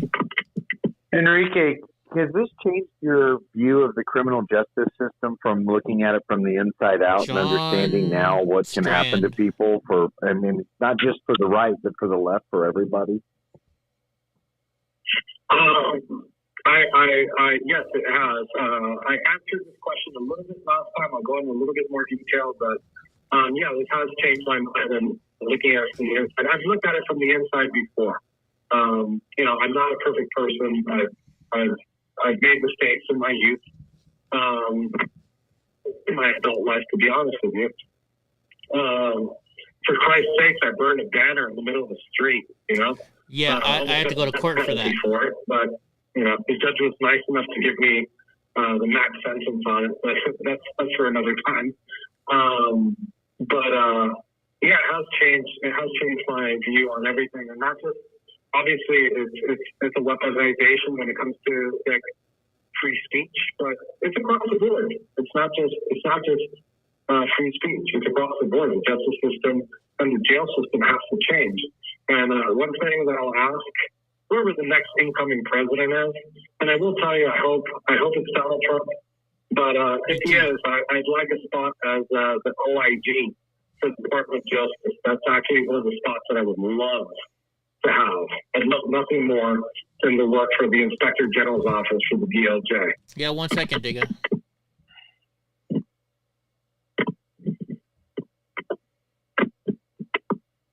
Kara. And I'm trying to turn my mic on. See, they're not letting Enrique, me speak. is Enrique's mom in the room? I think she got. It's been. I think a lot of people are on here, so it's hard for people to I don't see to sign on. We had Silk trying to sign in for a while, and I think she just gave up because every time I accepted her, it would just do that spinny thing. Kyle Seraphin, I invited him to speak. Enrique, why don't you just I don't know how much more time you have, but I know that it's been a long time since you've actually been able to. You had a very popular podcast. You were a very public figure, and you talk to a large audience all the time. But I've gotten to know you, like I said, just by talking to you sometimes when I'm having a bad day, and somehow you make me feel better, which is crazy because you're in a tiny little jail cell and I'm free. And, sometimes you say things that make me feel better. So I don't know. I guess I don't know. Do you feel like this is making you stronger, that when you come out of this, you're going to be stronger than you were before going in? Oh, again, if it wasn't for my family suffering, I would have changed the world. This has taught me a lot. It's taught me a lot about myself, number one. And it's taught me, I'll tell you what, my views on the world have shifted, and it hasn't shifted in a way that you think, where it shifts completely in one direction. My views on the world have shifted like a Rubik's Cube. Where I thought the Rubik's Cube was perfect when all the color sides were exactly where they were supposed to be. And my Rubik's Cube right now just has all sorts of colors on each one of its faces. I've gotten to read a lot, which I really appreciate. I've gotten to read a lot of the works from our forefathers. I've gotten to read a lot of John Locke. I've gotten to read Thomas Paine, Montesquieu, a lot of these great That's what happened to me. Great writers of the past that has given me insight into the world and what people were thinking and how the world was. I don't have different views on. If they do let you talk, tell Enrique to let us know where to send money for support and stuff. I haven't heard him say anything about his We'll set that up, Rob. send go or whatever. Okay. There you go, Digga. That's what you wanted to see, Digga. The words I use is unity without compromise. You never could compromise your views, but we do need unity. This issue in this country, with what's going on now. I mean, you're watching, not to get into the political realm right now, but you're watching this unfold before your eyes. I remember in 2002, when I first started getting into, worldview and stuff like that, and I was against the war in Iraq. And we're seeing it right now with Ukraine. And then we're seeing political side shift. We're seeing South America siding with China. we're things that we shouldn't be involved with.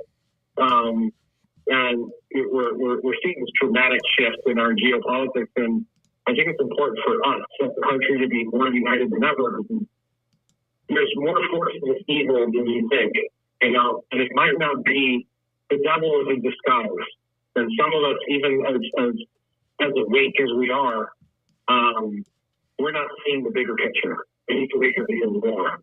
So I suggest, it goes back to one of the questions that I have. We have to start fighting the culture war.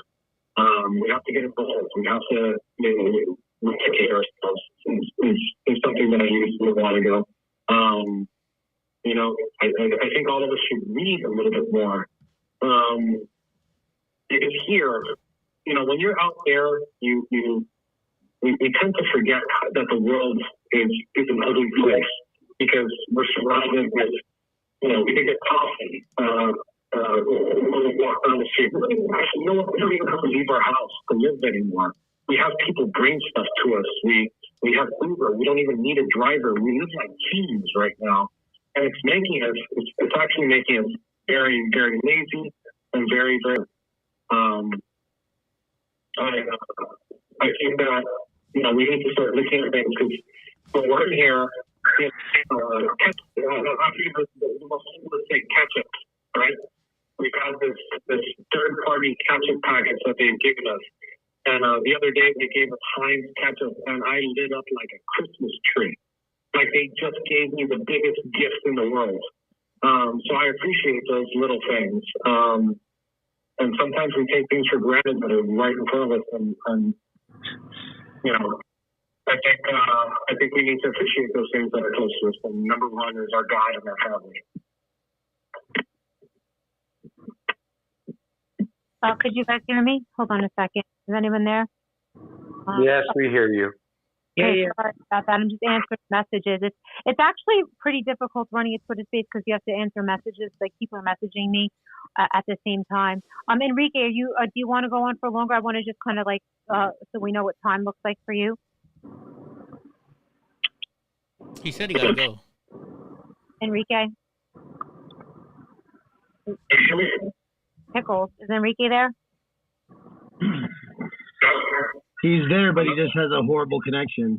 Okay. Does he want to stay on with us, or it's up to him? You hear me? Yeah, we hear you. I know here's the thing. Enrique hasn't been able to talk to anybody. I guess his lawyers think. Now that the jury's going through deliberations, the trial's over. This is his first chance to really talk to people. And I know he's a very social person, like I said. So, Enrique, if you want to stay on, we're here to listen to you. Let us know.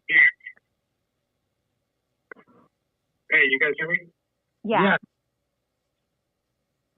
Okay, yeah, I'm still here. I can hear everything that you've said. But yeah, I got another, I'd say 5 minutes. Okay. Give or take. So if you want to wrap up your thoughts on just give people maybe some, I find you to have been to grow. I know I met you a couple years ago briefly, and I think you've grown so much as a person. And I think being in a jail cell it gives people a lot of time to think. And maybe you could share some of your thoughts. What do you think about in your darkest moments? What gets you through it? And you told me that you actually found some happy moments in there too. I remember you saying that to me as well, where you're like, wow, I'm actually happy. I'm okay. Look at all the people out there. Just curious, did you guys, I just talked for about 2 minutes. Did you guys catch all of that? Yeah, we did. I don't know. Yeah. Yeah, we caught it from before, right before. Okay, yeah. Okay, sorry, what was your question? My question was that you have shared with me that you've had some really bad moments in there, but you've also had some really good moments where you were surprised that you actually feel like you're okay. I'm okay, I'm happy. It seems like he's hung up, Kara. Oh, okay. Well, we'll see. We'll give him a few minutes and see if he wants to call back. Yes. Why don't they let him talk? Experience with the prisoners and Gateway Pundit, we've been covering it for since the very beginning. Once again, we gotta mention the Gateway Pundit. I read it, and then I wanted to write about these prisoners because I can't believe what's going on right now in America. Did you guys see how people carried me up the stairs? From these prisoners more than you could ever imagine. Like talking to somebody that is in a cell, calling you from solitary confinement. Sometimes you being their only friend. Nate DeGrave, I talked to him throughout his whole experience in solitary confinement. You know, people judge people and say what they want about people, but these are just human beings. Everybody, you know, of course, makes Kelly. mistakes. And I'm gonna try and get just getting to him know to call somebody into that's my in show. a cell, I know he'll and, do you know, it. knowing that you're the only person that they have to call. You're right, I would Curtis. pick up his call when I was jogging. Sometimes when I'm like literally in the shower or brushing my teeth because I know it's their only chance to talk to somebody. It's and Kara. just like how strong they are mentally and how the human, I guess, mind could adapt to really any circumstances. And then I'm here complaining about my life and all the drama in my life and, you know, oh, my life sucks. Like we all think that at some point. And then talking to a prisoner who's actually more positive than me, it's kind of like really, I don't know. It really opens up my mind to the fact that I really need to start rethinking the way I look at life. I don't know if anybody has gotten to know any of the prisoners and feels the same way. That I don't know how they maintain this positive attitude and how they're able to actually survive in these tiny cells and not go crazy. Sarah, I'll just add as well. I spoke with John Millis and Matthew Kroll this week. Matthew Kroll saw the police beating an elderly woman. As many of these J6 defendants did that day, they wanted to intervene while the police were beating people. And as we heard in the Proudboy trial, and we heard in the closing arguments again today, the police were shooting sting balls at people's faces. What do you think's gonna happen? What do you think people are gonna do when that happens? So a lot of these guys were stepping up when they saw an innocent person getting beaten, and now they're looking at upwards of a decade in jail, in prison. Yeah. And Kara, I'm just going to jump in and let everybody know we've got about 15 minutes left. So if we want to kind of start making sure everyone's had a chance and wind things up. Yeah, sure. So if anyone else of the speakers, I know Julie, you had something, and Trennis maybe wanted to say something as well. So I'm on the phone right now with Bobby Pickles, the guy who's actually Enrique was calling, and he's saying Enrique is not going to call back. He doesn't think Enrique was going to call him back. The entirety of this time, Sarah, as you know, we've worked closely together, many of the other journalists here. I'm very thankful for everyone here that has taken the time to cover this, as I'm sure that the men are that are going through it. And it's unfortunate that we don't have the kind of funding to go to support the journalists to be able to give them their full time. So speaking to that, God bless everybody that's given so much to this and the details that have been delivered to the people and the facts. I think we can only pray that the American people, namely the jury, learn what's hidden from them in the courtroom. All right, so I'm trying to set it up so we can talk to him, guys. And many others that are I'll get Enrique to call me tomorrow, maybe, if I can. So thank you for that to all. I'm trying. All the journalists. I'm trying. Right. And I think really it's the independent journalists like us, like it's Gateway Pundit, like everything Julie Shut does. up, Gateway does, Pundit. his organization, everybody here, Alicia, Tracy. It's really like oh my gosh, my phone is going off like crazy with all these besides text obviously messages. the media on the left, and I think that's because they have the budget to do so. I mean, obviously Fox has the budget to send someone down there if they wanted to, and you know, for whatever the reason, they've opted out of doing that. But we're trying as hard as we can to do that and cover it. As you know, I was there in the courtroom for 2 weeks. 2 weeks. It's draining and it's a lot of work to sit in that courtroom. I got to tell you, for 2 weeks, and it's depressing. DC is a swamp. The jury is very, very. They're very brainwashed. They're all wearing masks. It's just depressing looking at them. The prosecutors are beyond evil. The judge is beyond compromise. Like Julie said, Judge Kelly is a piece of garbage. I'll say it on the record. Look at all these text messages I'm getting just nonstop about this right now. The Judiciary Committee needs to investigate him after this trial. He's literally shredded the Constitution in the courtroom, and he's a criminal, and he's the one who should be investigated. So it's very, very depressing being down there, I gotta say. And then, you know, writing an article, it's a lot. It's a lot of work, and I commend all the independent journalists and Jim Hoff and Julie and Alicia. Stop talking about the journalists. We're not here about the fucking journalists. We're here about Enrique and the guys that are in fucking jail. The ship, I guess, and we're documenting this stuff in history. because the right is not. You're right. There's really not been that much coverage on the right. Well, it's not just the budget, Kara. It's just that they kind of want to distance themselves from J6. They want to distance themselves from the fringe. They're going along with the left on this, and I know Right on, Mike. that's Thank the you. reason why they act like the Proud Boys are the fringe part of the conservative movement. The same reason they do the same thing to Alex Jones. This is the problem with our country. It's not so much the Democrats as it is the fake conservatives, the fake truth fighters. And I just went on Greg Kelly, and he's very interested. Like, Greg Kelly's a real ally. Stop bragging about. He's very interested, just like Tucker. Tucker's a great guy. About who you've been on. January 6th and wants to cover it. So I just went on and did a quick hit on the, I think it's going to be on at 10 o'clock or 10:30, whatever, on the trial. And I was a little distracted because I was listening to all you guys. Since you guys keep cutting me off, I was going to say this out loud. I mean, can we talk about Enrique and the guys? I mean, let's stop talking about everybody else. This show's about Enrique. I mean, come on, guys. Honestly, you guys cut me off a couple times. It's not about everybody's ego. It's about Enrique. He's the one on trial here, guys. Come on, please. Well, we're just trying to keep time until to see if he's calling back, Eddie. We hope he can call us back. I get it, but the whole time when we had him here, you guys kept cutting him off. Everybody wanted to hear him. I know. I'm just saying. I love Enrique. I was there. I mean, they were going to throw me in jail for testifying to protect Enrique and the boys, and I still went. I know. You're a very loyal person. I appreciate your testimony. It was very good. And thank you for taking all that very, very helpful footage, Eddie. Well, thank you. Julie has your hand up.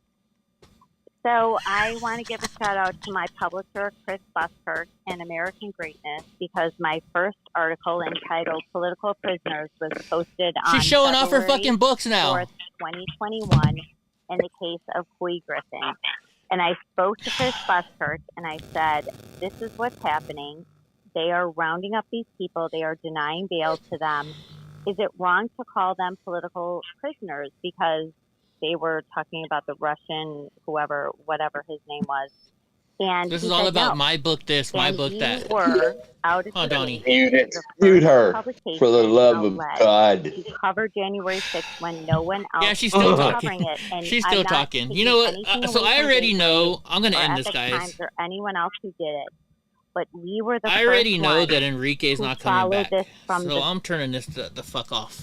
I'm done with that shit show, guys. Sorry. Thank you. Thank you so much. We don't care about your fucking book, lady.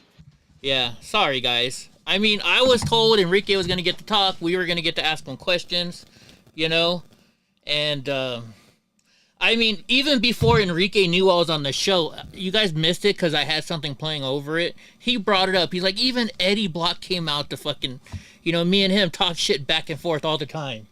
And Eddie drove all the way to D.C. to fucking testify for me. That's what he said. Now, and I know I'm bragging now like they are, right? But I mean, it's not about you ladies. Write a book. Write a book, Eddie. Yeah, I should write a book. So sorry, guys, if you guys, I turned it off. I'm gonna get Enrique to call me. That's just plain and simple. Set up a thing and put a promo up on the YouTube or whatever ahead of time. Let everybody know what time it's going to be, right? And and we can promo it. Thank you, Kevin, for the $1 super chat. You know what? I can't guarantee that Enrique is going to do it. He's got a lot of shit going on, right? He doesn't want to hear from us. But he does want to hear, the best thing you guys can do for Enrique and all these other guys? Send him a letter. I'll try and figure out exactly how for you guys. But you got to send this guy a fucking letter. Right? That's what they want. When you're in jail and you're sitting there by yourself, that's the best thing you can do. Send some guy a letter. And he's sitting in jail for something he shouldn't be in there for. Joe Biggs, everybody. Draw some boobs on there so you have something to look at. Right? Hey, ladies, as long as you send them a picture in full clothing, but it's sexy clothing, they can take it. Send them that. Yeah, you know what? I already decided what I'm going to call my book when I do write it. It's going to be called Disavowed. By the way, guys, my hats came in. And these fuckers were expensive. But if anybody wants to buy a Disavowed hat, we got them in Flex Fit.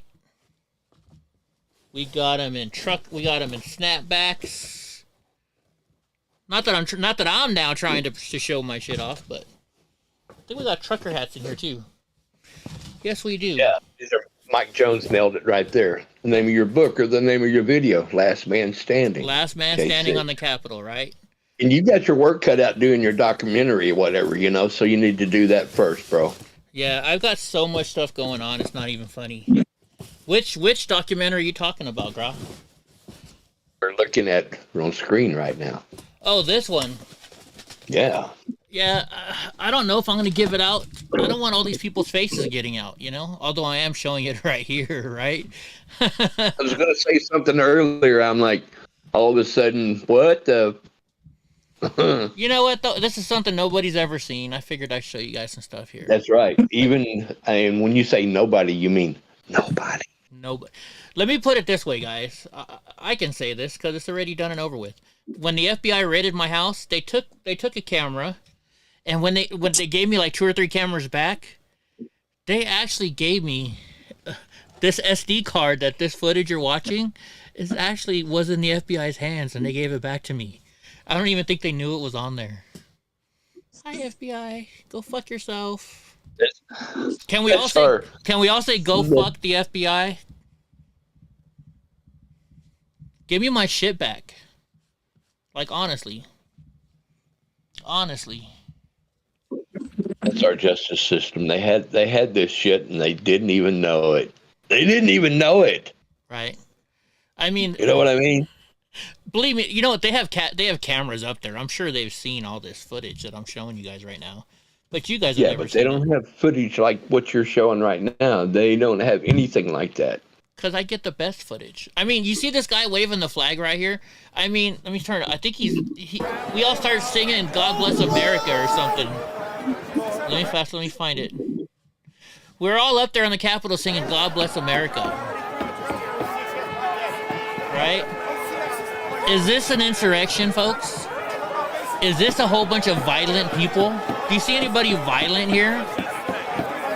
Like, if you guys don't know, this is a 360 camera. So I could, like right now, you want to look up, watch. We're going to look up. You want to look down? You can look down and see me. This is look, I mean, look at this guy. This guy doesn't even look like he should be here. See this guy right here? Who is this guy right here? Tell me when you see the guy in the gray jacket. Like, who is this person? He does not look like he belongs in this crowd. Right? Can you guys see him on the screen yet? Yeah, we see him now. Does that guy look at him? He's just standing there all pissed off. He doesn't look like he belongs there. I don't know. I could be wrong. I'm just saying. I mean, you see everybody else just cheering and, doing whatever. I'm trying to find where we all start singing the national anthem. All I know is the Biden family can feel the walls closing in. I hope so. I fucking love it. I fucking love it. Like, I mean, look at these people. This is some crazy shit going on. I'm trying to find where we were singing the national anthem.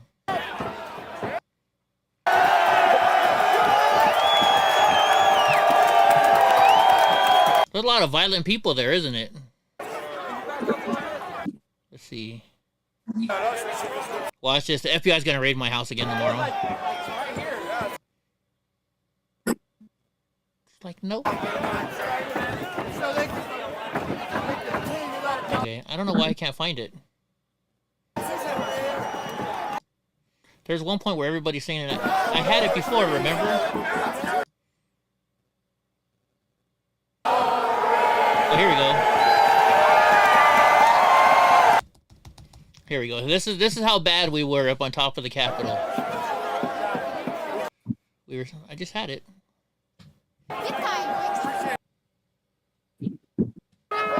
Anyways, how's everybody's week going?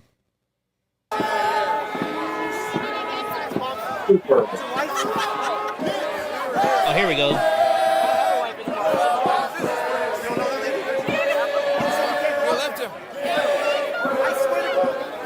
This is an insurrection, isn't it?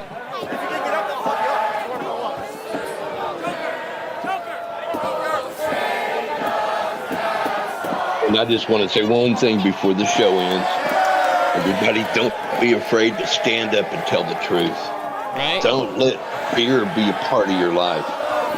Don't let them motherfuckers control you. We outnumber them 10 to 1. 10 to 1. Don't be afraid.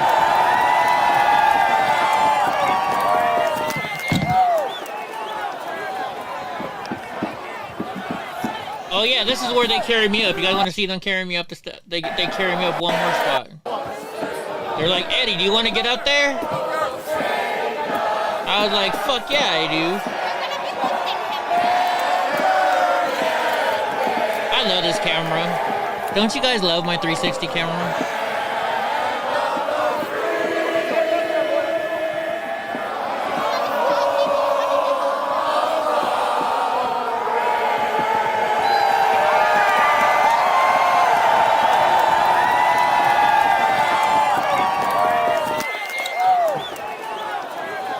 And then now they help me get up there.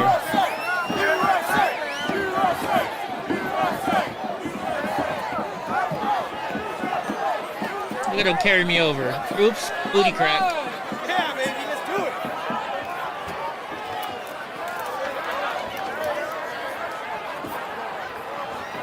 There you go. What's up, Donnie? Oh, you want another treat, don't you?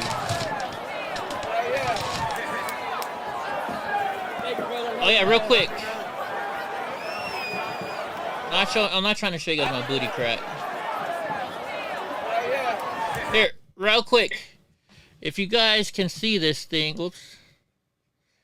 See this little thing right there, this pass that's right here that I'm putting my thing over? That is a White House press pass.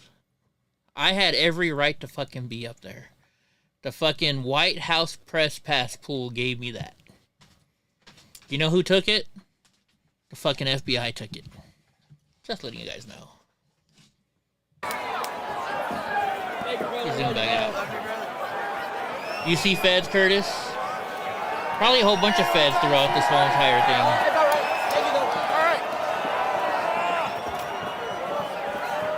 So yeah. Let's see.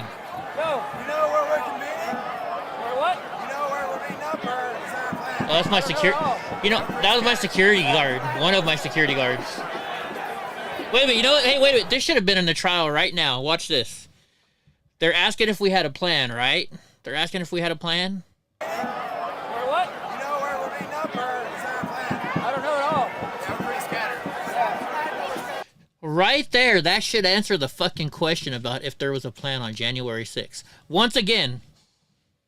Let me play this again for you guys. Eddie, yo, you know where we're convening? Or what? You know where we're meeting up, or is there a plan? I don't know at all. Yeah, we're pretty scattered. Yeah.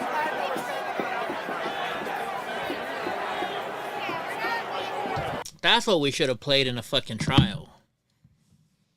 Right? I didn't even know that was there. On to that. And I mean, you better save on to that. That shows a lot of evidence right there. Sounds like Digga's in here. I'm dead serious. You save every bit of damn evidence and don't ever show it again until you can prove it.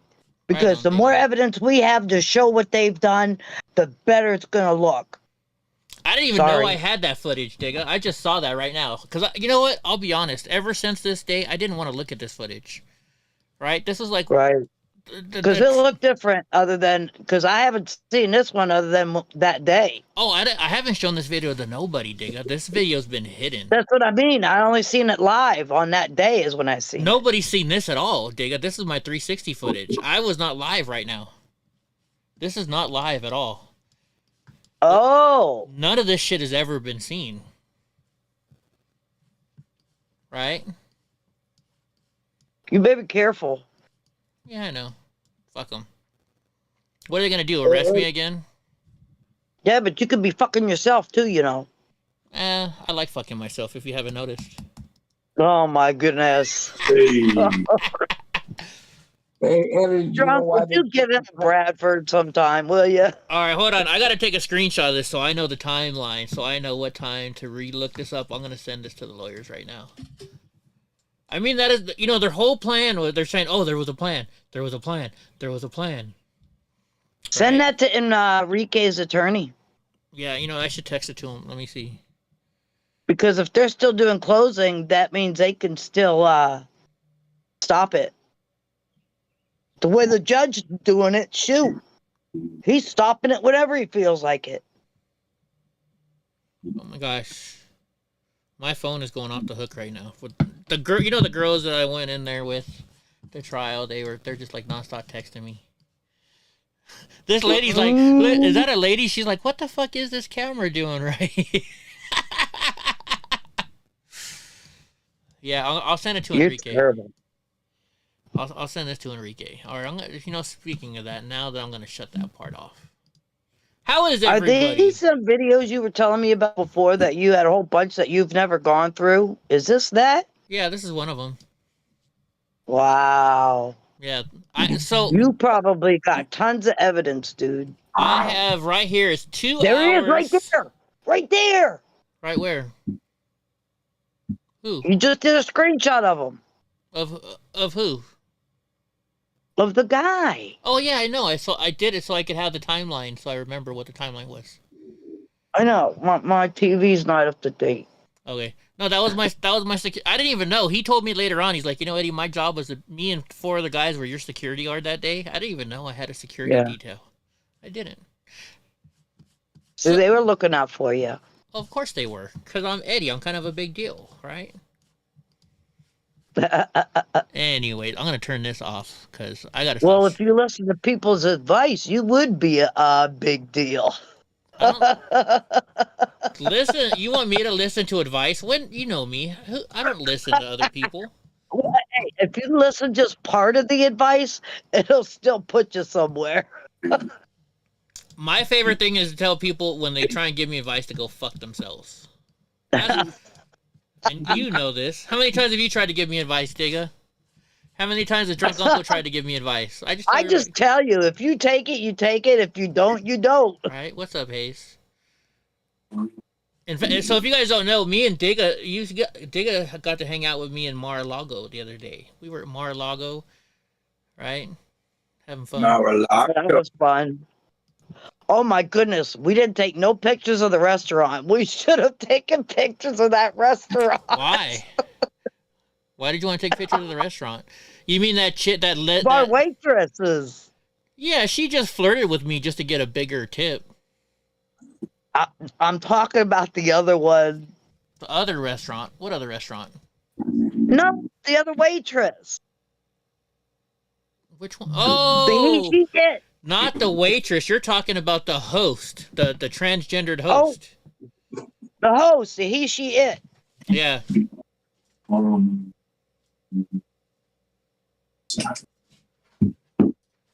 Okay, hold on. They're telling me to go to some new space now. Hold on. Do I have to go to a new space? Was Enrique not given enough time? There we go. Voice of supposedly us. All right, we're in a new chat room now. They don't represent us. I just requested. What just happened was an abomination. Hey, did you like how I told them to fuck off? Helena, I know you and I are going to be doing something. Yeah, I like you speak it up like that. I was like, you guys aren't letting fucking Enrique speak. Space. Nobody else would say anything. There, right? Living in hell in possibly one of the worst moments of his life. And these people just shit all over Enrique. They just absolutely took a big, fat, stinky, look at me, fucking dump on him. All right. And I have no respect for that. I don't know what the hell's going on. Well, doesn't that make you wonder why they allowed those people to speak? But people that had the authority to speak. Hey, Sneaky Pete, can you send me another bottle? Can you send me another bottle, Hang on, I'm still talking. The whole time. And they completely I'm still talking. I'm still talking here. Hey, we're doing hands, y'all. Hold on one second, you guys. We're just going to go in order. Laura Adriana, please Eddie, don't leave. I'm sure you know too. Right now. 1 second, No, Groff. 1 second. chill down, One second, Groff. that, bro. And then I'm going to go to You already know 1 second, that. Groff. Please, Yeah, I want you guys give me to more than stay. 30 seconds. Too important. They're naming the names of what let's order do the people are hand going thing. in. Let's not talk over each other because I got a hand up. everybody will get their share and their time. Unlike If Enrique anybody tonight, sees this stuff, send it that out was to me. I'll unbelievable. buy I it think he from talked for 5 minutes out of like 45 minutes, and it was Right? just ridiculous. I look at these people that are supposed to be representing us, or that are supposed to be giving us the information. And we got Julie Kelly up there. She's lost complete credibility with the Jen Lowe story stuff. Didn't even try to retract her statement, and then she goes up there and becomes an apologist for a commie. I mean, what in the living hell is going on here, man? I mean, that is so we're in Twitter Spaces world right and a now, half. guys. And then we got Kara up there. I mean, what is she doing? Looking in the mirror while she's talking? Kara's just talking about herself. What in the fuck, man? That's all I got to say. I'm gonna calm down. Y'all, next hand. Who was that? Jen, go ahead. We were texting You know what? with Suzanne and Adriana. Let me see if I can put my phone up in here. Releasing our stint. Go ahead. Well, yeah, because Kara kept asking, my girl, does Jen. anyone want to ask a question? And I really, when Enrique was not on, I wanted to address Julie Kelly and Jim Hoff on the terrible writing they did about me. And I wanted to address that even though they knew the truth and they had the truth. Why did Jim Hoff put a story out calling me a Proud Boy organizer? You can't be a Proud Boy if you're a woman, and I've never organized for the Proud Boys. And I wanted to ask Julie Kelly why she hasn't retracted after she interviewed me, not once, but twice, but 3 times. And I have responded back and forth with her via text like 3 different times. She interviewed me for a while the first time.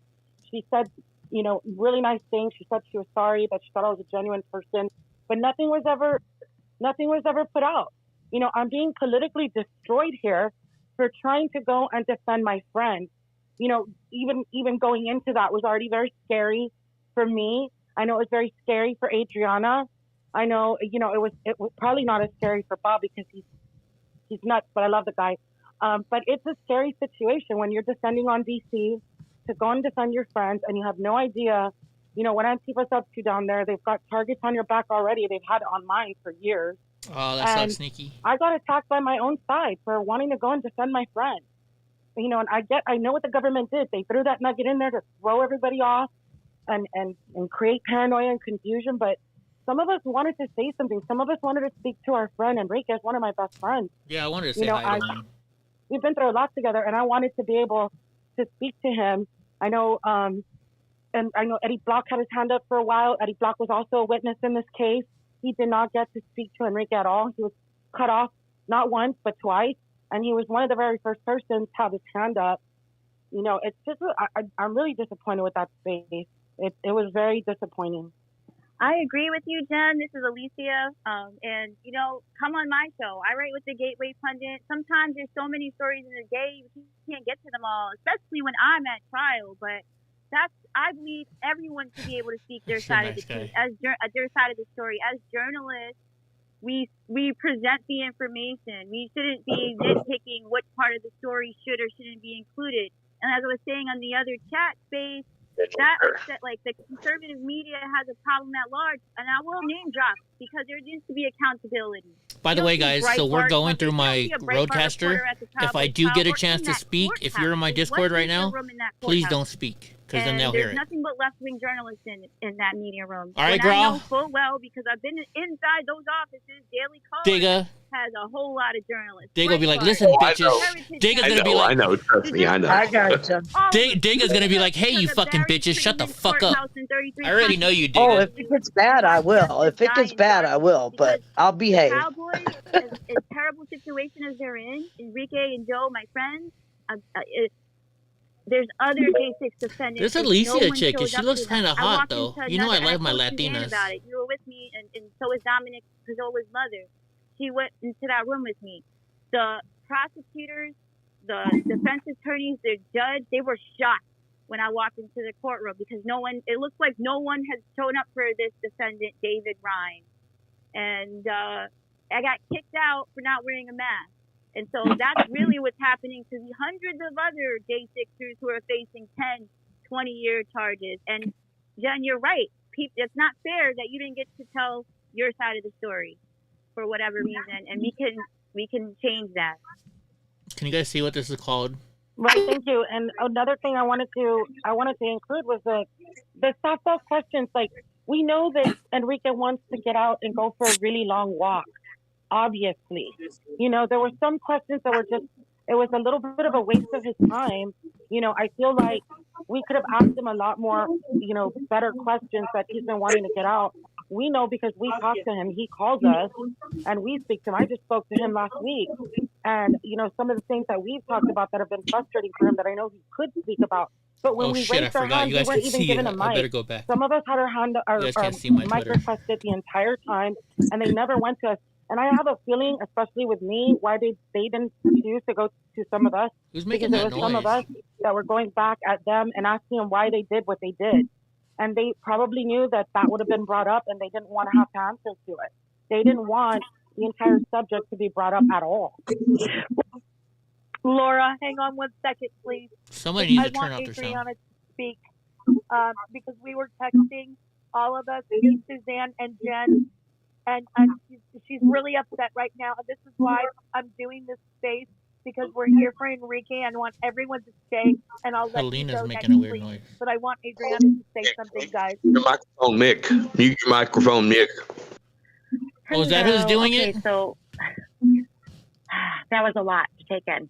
What I've taken in from all of that is there are clout chasers who are not covering the full entire story. There are people who want to bring the names in and talk about all of the false bones that are being thrown and accepted by the right, the left, et cetera, but they don't want to talk about the real story.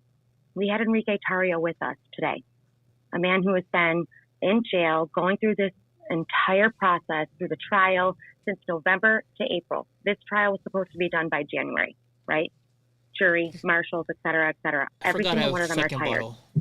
Enrique did not get not get even the slightest bit of chance to talk about how he actually is feeling. Now, I understand that you have to wait until the jury goes into deliberation to talk about truly what's going on, but he had an opportunity to talk about. You guys know Adrian. She was on my show the other day with Brandon. His stance with what's going on inside that courtroom, not about the deliberation, but he had the opportunity to talk about this, and nobody even gave that to him. That's my problem. My problem is that these right-wing media, any type of media, they're accepting these bones. There's Adrian right there. That are being thrown. That's his talking. And deliberately putting down people like the defendants that. She was crying, so Donnie made her feel better that day. Cowards, and as people who don't know what they're talking about. Like, they do not respect people enough to give them the opportunity to speak on their own behalf. This is Carmen. They create their own story, Zach their own Rose agenda, attorney. their own manipulation of what is going on and what they're seeing. And that is the problem within the whole entire case, the entire time with the Proud Boys. Nobody really is in that courtroom. I mean, Alicia is going there. Suzanne's going there. We've been there as witnesses. We've seen things that have been going on, but the She's people are not crying and seeing look at Donnie things. hugging her. And with the right, taking these bones and the motions and, CHS this, CHS that, attacking Jenny, who has been somebody that has been prominent through this entire movement, somebody that brought letters to Mar-a-Lago for these 5 defendants, invited to Mar-a-Lago to give a letter to Donald Trump. And yet she was accused of being a CHS 12 hours before she was supposed to be on the stand. Carmen I was the the witness. Tiger. Bobby Pickles was a witness. Thank God Eddie Block got on there, right? But people who were supposed to be witnesses standing there inside the witness room 3 days in a row on end with clocks that did not work. You're going on the stand. fucking You're going on the clocks. stand. This is what you're going to talk about. This is what you're going to do. And then we get impeached by our own defense team. The defense team that is getting scared of the manipulation of what the government has been intruding on them.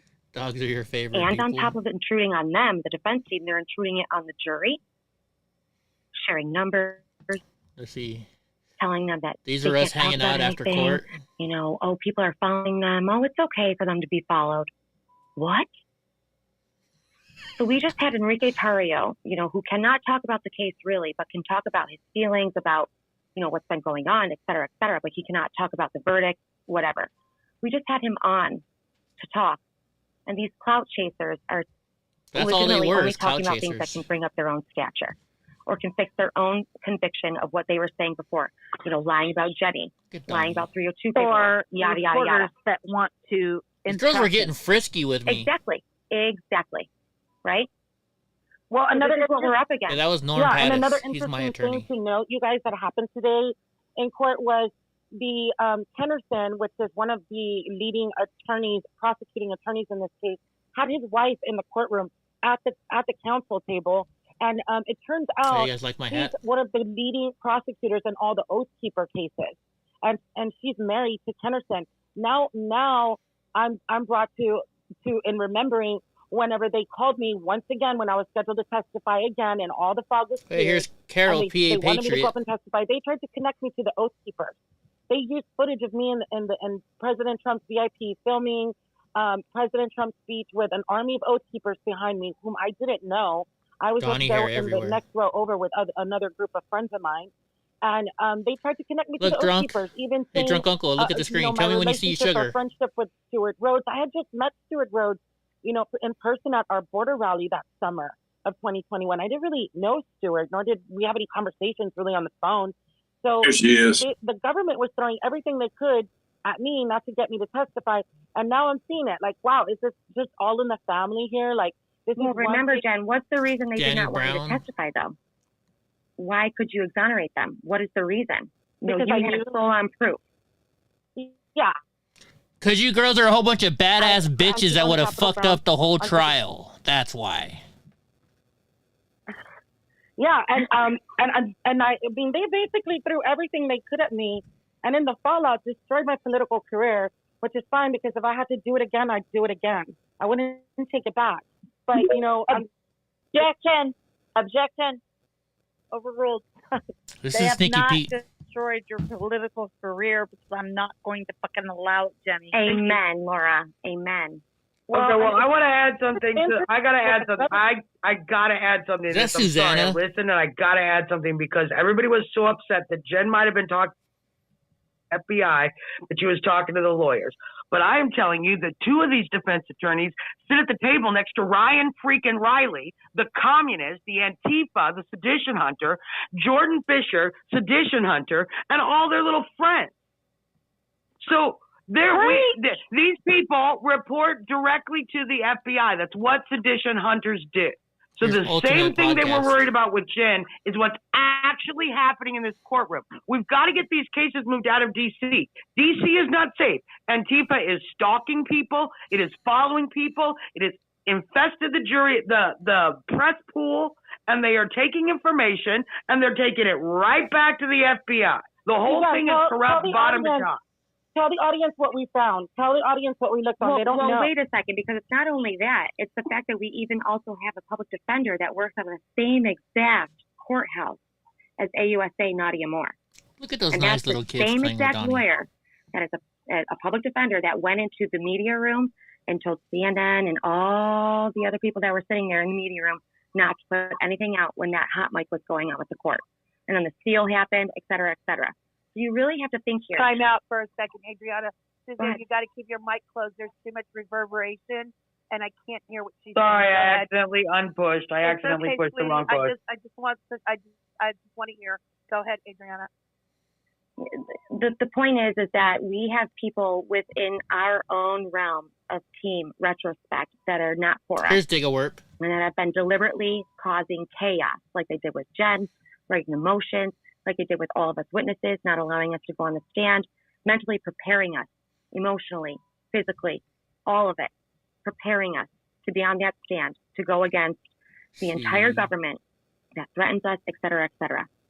The plan was for them to just stop the sedition conspiracy.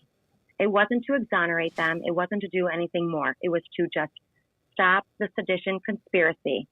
They don't care You about wanna the see me voter as a kid? tabulation irregularities. They don't care about That is Trump. me. They don't care. May not There look wasn't like a me, but plan. that's me. All they care about is construing their own narrative about these boys to make it look like they're the ones who broke the first breach, second breach, third breach, fourth breach, whatever.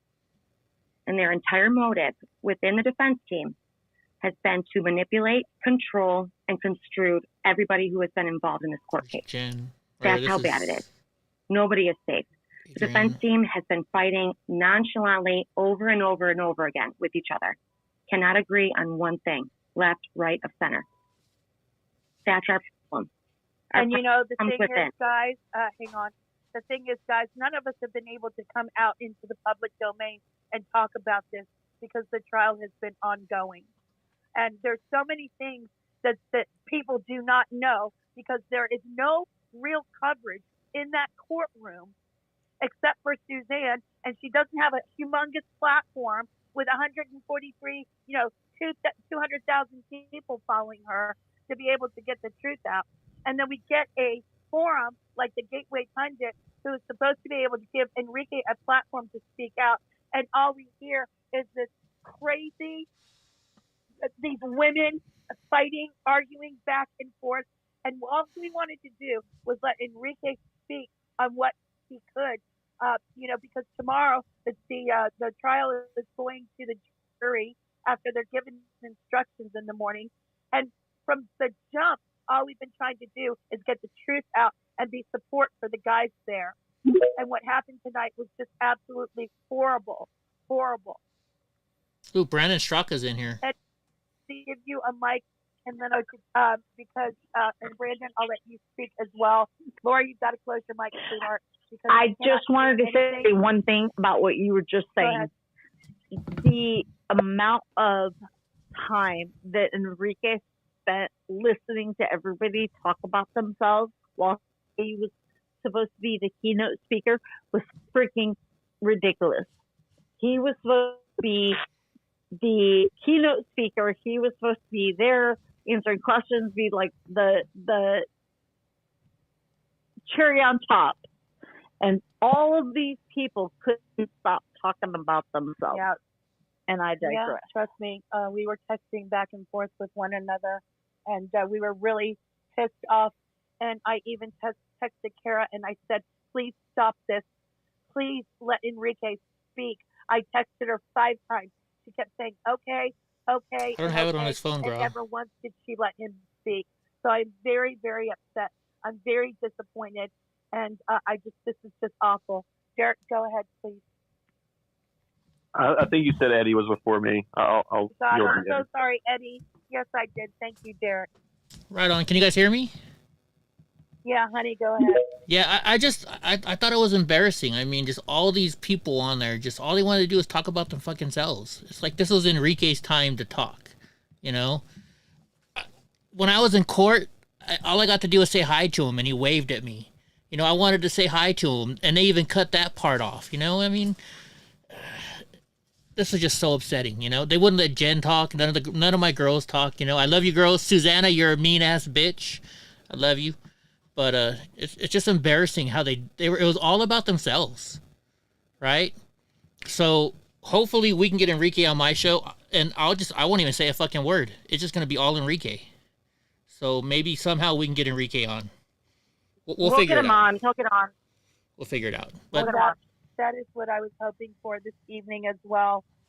We knew that Enrique was going to be the one that was going to speak out. Jen, me, and Adriana and Suzanne found out yesterday that Bobby Pickles was the one that he was going to be calling. And I even tried to guide Bobby Pickles and let him know, look, these guys have a limited amount of time when they're calling out from the jail. All they want to do is speak and get their voices out.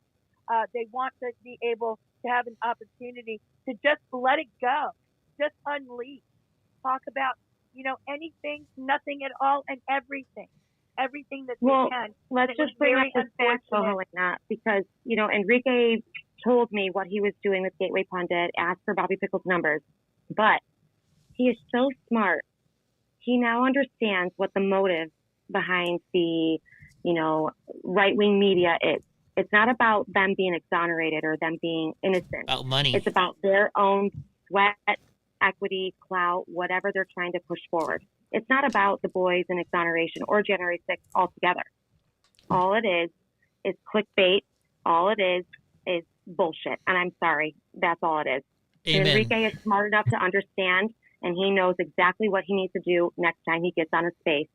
he knows exactly what he needs to do. And real quick, I just want to let you guys know, Adrienne, she should. I always say her name wrong. She should have spoken. She had, numbers of, I mean, she knew everything. Age, she would have, cleared the trial. I mean, I know I did good. I fucked that prosecutor up, I hope. And but Age and Jen, those two girls could have whooped some ass with me, and Bobby Pickles too. It's sad they didn't get to speak. And I love you girls. I love you so much. We love you too, Eddie. We love you too. Derek, go ahead. Hey guys, I mainly got up here to speak to something that Alicia had said earlier, but I missed a lot of the last space. But I just wanted to caution everyone. Listen, I understand that. Look, we've all been through a lot of stuff, right, emotionally and everything. But we need to be a little careful here and not eat our own people over a Twitter space. I mean, there are very few people You're who telling me. No, I'm just saying. Dan, hang on. Let him speak, okay? Yeah, Then listen, you can respond. Yeah, you can respond. It's fine. I just want to say, look, there's very few people and very few outlets who have been giving positive coverage to J6ers, and I'm thankful for those people who have done that. Gateway Pundit, Epic Times, American Greatness, Uncover DC. These people were doing this before it was cool to do so. Fox wasn't touching us. I was doing it before they were. And I love Newsmax. I actually have Chris Ruddy's number, the CEO's number, in my cell phone. I mean, he's been great to me. But the point is, these people had our backs before anyone else was having our backs. And so I just want to caution everyone and just say maybe we need to pump the brakes a little bit on bashing some of these people. And I missed the space, so I don't know. I missed most of it. But the main reason I got up here to speak was Alicia had said something about nobody being in these courtrooms, and that I think that we need to keep our focus as J6ers. And for those who maybe don't know, I'm a J6er as well. I think we need to keep our focus on the true, I guess I don't want to say enemies, but the people who are at fault here. It's the government who has politically persecuted us. It's the weaponized government.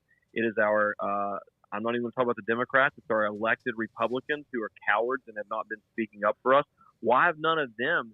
Oh shit! I forgot. You guys can see what I'm doing. Why have none of them showed up to a single hearing? You don't think that with all the kangaroo courts going on right now, that Matt Gaetz, Marjorie Taylor Greene, Lauren Boebert, all of them just rolling up in there and sitting down on the front row of one of these trials would send a message to the judges that, hey, we are watching this and we will be investigating this, because those people can be impeached. Those judges can, the same as anyone else. So why, once again, I mean, I'm thankful for the things that those people have done in terms of speaking out for us, but why have they not? I mean, they're in D.C. every single day. Why have they not been there to some of these trials and sending a message and letting this know? That's my frustration. My frustration is with our elected representation, who has not had the courage to speak up for us, and the conservative mainstream media outlets who have not had our backs throughout this entire ordeal. I expected. What do you think of all this, from Drunk? the radical left mainstream media that we have received? That was to be expected, and I guess you could argue that they've actually done their job and they did a damn good job of it.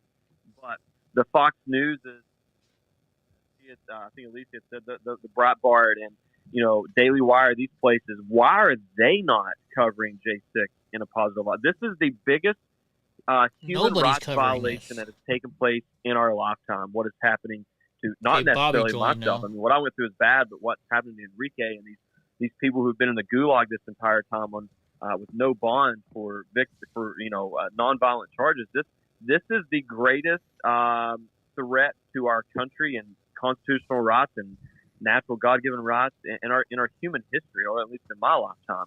Why are they not the ones speaking out? So I shoot, and I'm not saying anyone else is wrong. Okay, I'm not saying that. I just have chosen to keep my focus on the people who I believe are the ones that are at most fault here, and that is our weaponized government, and that is the coward congressional representation and the coward mainstream conservative media outlets. They're the ones who are at fault throughout this entire ordeal, because if they'd been giving us positive coverage for the last 2 years, who knows how much different everything would look right now, at least in terms of going to trial and somebody following me. So I'll yield now. After that, I just wanted to share with you guys. Back God bless you guys. I love all the J6ers. No, Derek, you have some very good points there, and I agree with a lot of it. My position this evening is my friend Enrique was not given the ample time in order to speak. I hated the fact that it turned into some sort of pissing match. When it was clout chasers. He was literally sitting there and he was listening to them argue when all he wanted to do was speak. I know that that's all he wanted to do. This is the reason that I am very upset. This is the reason that I'm holding this space. I've been very involved in the Proud Boys trial. Suzanne has been very involved in the Proud Boys trial. Jen, Laura, Adriana, Eddie Block. I'm trying to go through the chat because we got some sedition hunters in here, and I'm about to boot them out of here. Fuck but the my sedition point hunters. Is, my dear friend Enrique wanted to speak, and I was deeply saddened that he wasn't. Marjorie Taylor Greene, that case. The list goes on and on. Yes, they should all be in that courtroom. There is absolutely no doubt about that. I'm not really upset with the actual media companies in general. I'm just very upset as how that space was handled. I could have helped. Helena. Could have let me, so that's my point here. Helena, I think Kara's in the listener box. Maybe she wants to I know, come up Derek. and I'm about to let her come up here, sir. Okay, Yes, I awesome. am. Thank you, guys. Okay, but I want to say something real quick to that because the problem is that people like Alicia don't get airtime because people like Julie Kelly do. And that is the problem we have. I agree that we have to make sure that these, that these sites, we respect the things that they're doing. Here. And I know Jim Hobbs from the Gateway Pundit. I texted him when he was shit-talking Jen Lowe immediately and said, you got the wrong story. And I didn't like that article. I do like some of the other stuff they post. But the problem is we let people who have no good interest for our cause keep the mic, metaphorically and on Laura fucking Ingram. Excuse my language. I'm sorry. This really angers me because people who do the work, people like Trennis, people like me, people like so many other people who are actually doing the actual work. I see Trisha down here. We're the activists doing the work, and I've been doing this since April of 21, and I still get some of the least amount of respect of all of these people. I don't care about that because I'm not doing it for respect, but for Christ's sake, that's why we don't have a very good, strong movement. It's because we let people like Julie Kelly take the mic when it's people like Alicia and other people who are actually trying to do the work who should actually have it. I'll stand down. No, I honestly agree with you, Susie. I have to say something about You just said everything, girl. I love you. She absolutely did, and she's absolutely correct, because here's the thing. These people who are coming in and taking these stories that are being thrown at them, right? They're throwing bones to cause chaos within our movement, to cause chaos within the people who are standing for justice, standing for the freedom of the January 6ers. They are making and manipulating complete destruction and fight and manipulation, so we don't see truly what is going on. And that right there is a complete con job by the courts. And here's what we need to understand. We really need to understand and look at this. As somebody who was a witness, as somebody who was impeached, as somebody who was brought on, given all of the sweet nothings that we were given for the mind, mental, emotional, all of it. Standing up against the government, prosecutors coming to your house, threatening you. Do you know what a grand jury is? Do you know this? Do you know that? Threatening you with your son on your lap. Lying on 302 paperwork. Lying on 302 paperwork about CHSs that do not exist. Just so they can bend the rules through the Sixth Amendment, the First Amendment, Second Amendment, Seventh Amendment, 14th Amendment, DOJ Rule 607-2,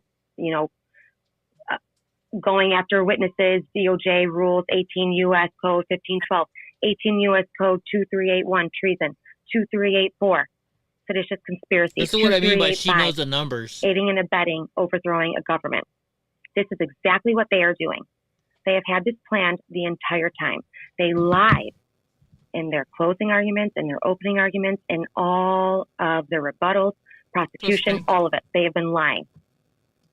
So the biggest problem that we have is that people on our side, within the right-wing movement, yada, yada, yada, truthers, whatever, are accepting these bones that are thrown to them by the DOJ, by the FBI, by the CIA, by the DHS, and running and putting people down that are absolute American heroes in this movement and who have stood up and keep continuing to stand up against the chaos, against the sinister, manipulative movements that are coming against all of us. Where's your black and yellow hat, most people don't realize that when these boys are convicted, if they're convicted, because they should wear it be when you wear that outfit. acquitted on all accounts, right? If these boys are convicted, who's next? The tools, the people who were there standing next to them. That is their plan. They literally said it in their closing argument opening. We want to go after Donald Trump, basically paraphrasing. They want to make sure that Donald Trump is held accountable. But we're going to go after all the lieutenants under Enrique Tarrio, who was working with Donald Trump on January 6th to cause this chaos. Like, are you kidding me? It's an absolute falsity and it's an absolute lie. And what they are doing is manipulating all of the media, all of the freaking defendants and their lawyers. They are manipulating through and through to cause chaos for motions, to cause chaos for asking for motions to mistrial. The jurors are exchanging numbers with each other. Motion gets denied. Sixth Amendment, Brady violations, denied. Curtis. Nobody is safe. The only thing that we need to be doing right now is praying over the jury. Legitimately. Right. Do you guys mind if I say something? This is Carol. I don't want to take up your space, but I just go ahead. Go ahead.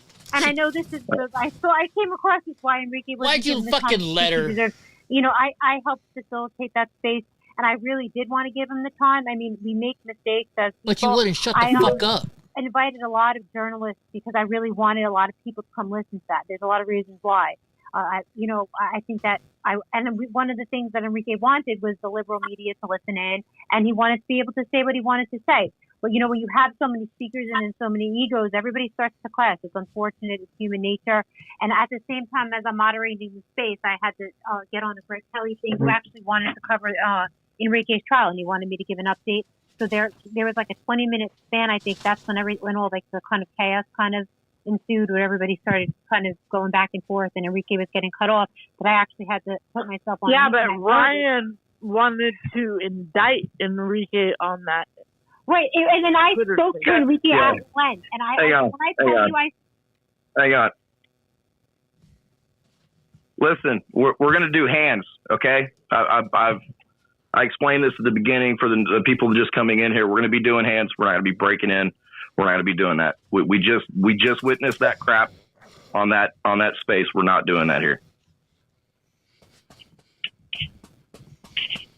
Well, Donnie, show me your tie. Kara, go ahead. And Brandon, you're up next, man. I know that Kara's jumping over you right now, but we got you in the queue, man. Wait, but before somebody else speaks, can somebody teach me how to do the hands? Because I really don't know. What do I do? Yeah, it's the little heart sign right there. You hit the heart thing, the heart plus, and then you go over to the actual hand that's over there. All right, copy, got it. 5-5. Thank you, General. God damn it, Donnie. Okay, yeah, you're welcome. All right, Kara, go ahead. He wants to show you his tie. Because he's wearing his tie, guys. He wants to show you his tie. Kara, you got your mic muted, so I don't know if you're talking right now. Oh, okay. Sorry about that. I said, I started to cut Brandon off. Brandon, I'm sorry. I'm not going to stay in this space long. I just wanted to explain, we had so many journalists. I kind of wanted to make it like a press conference where people could ask him questions. And at the same time, I had so many people like, he's going to incriminate himself. Don't let him talk anymore. Cut him off. Like, people were genuinely concerned. Like, he doesn't realize he's going to, like, say something that's going to get him in trouble.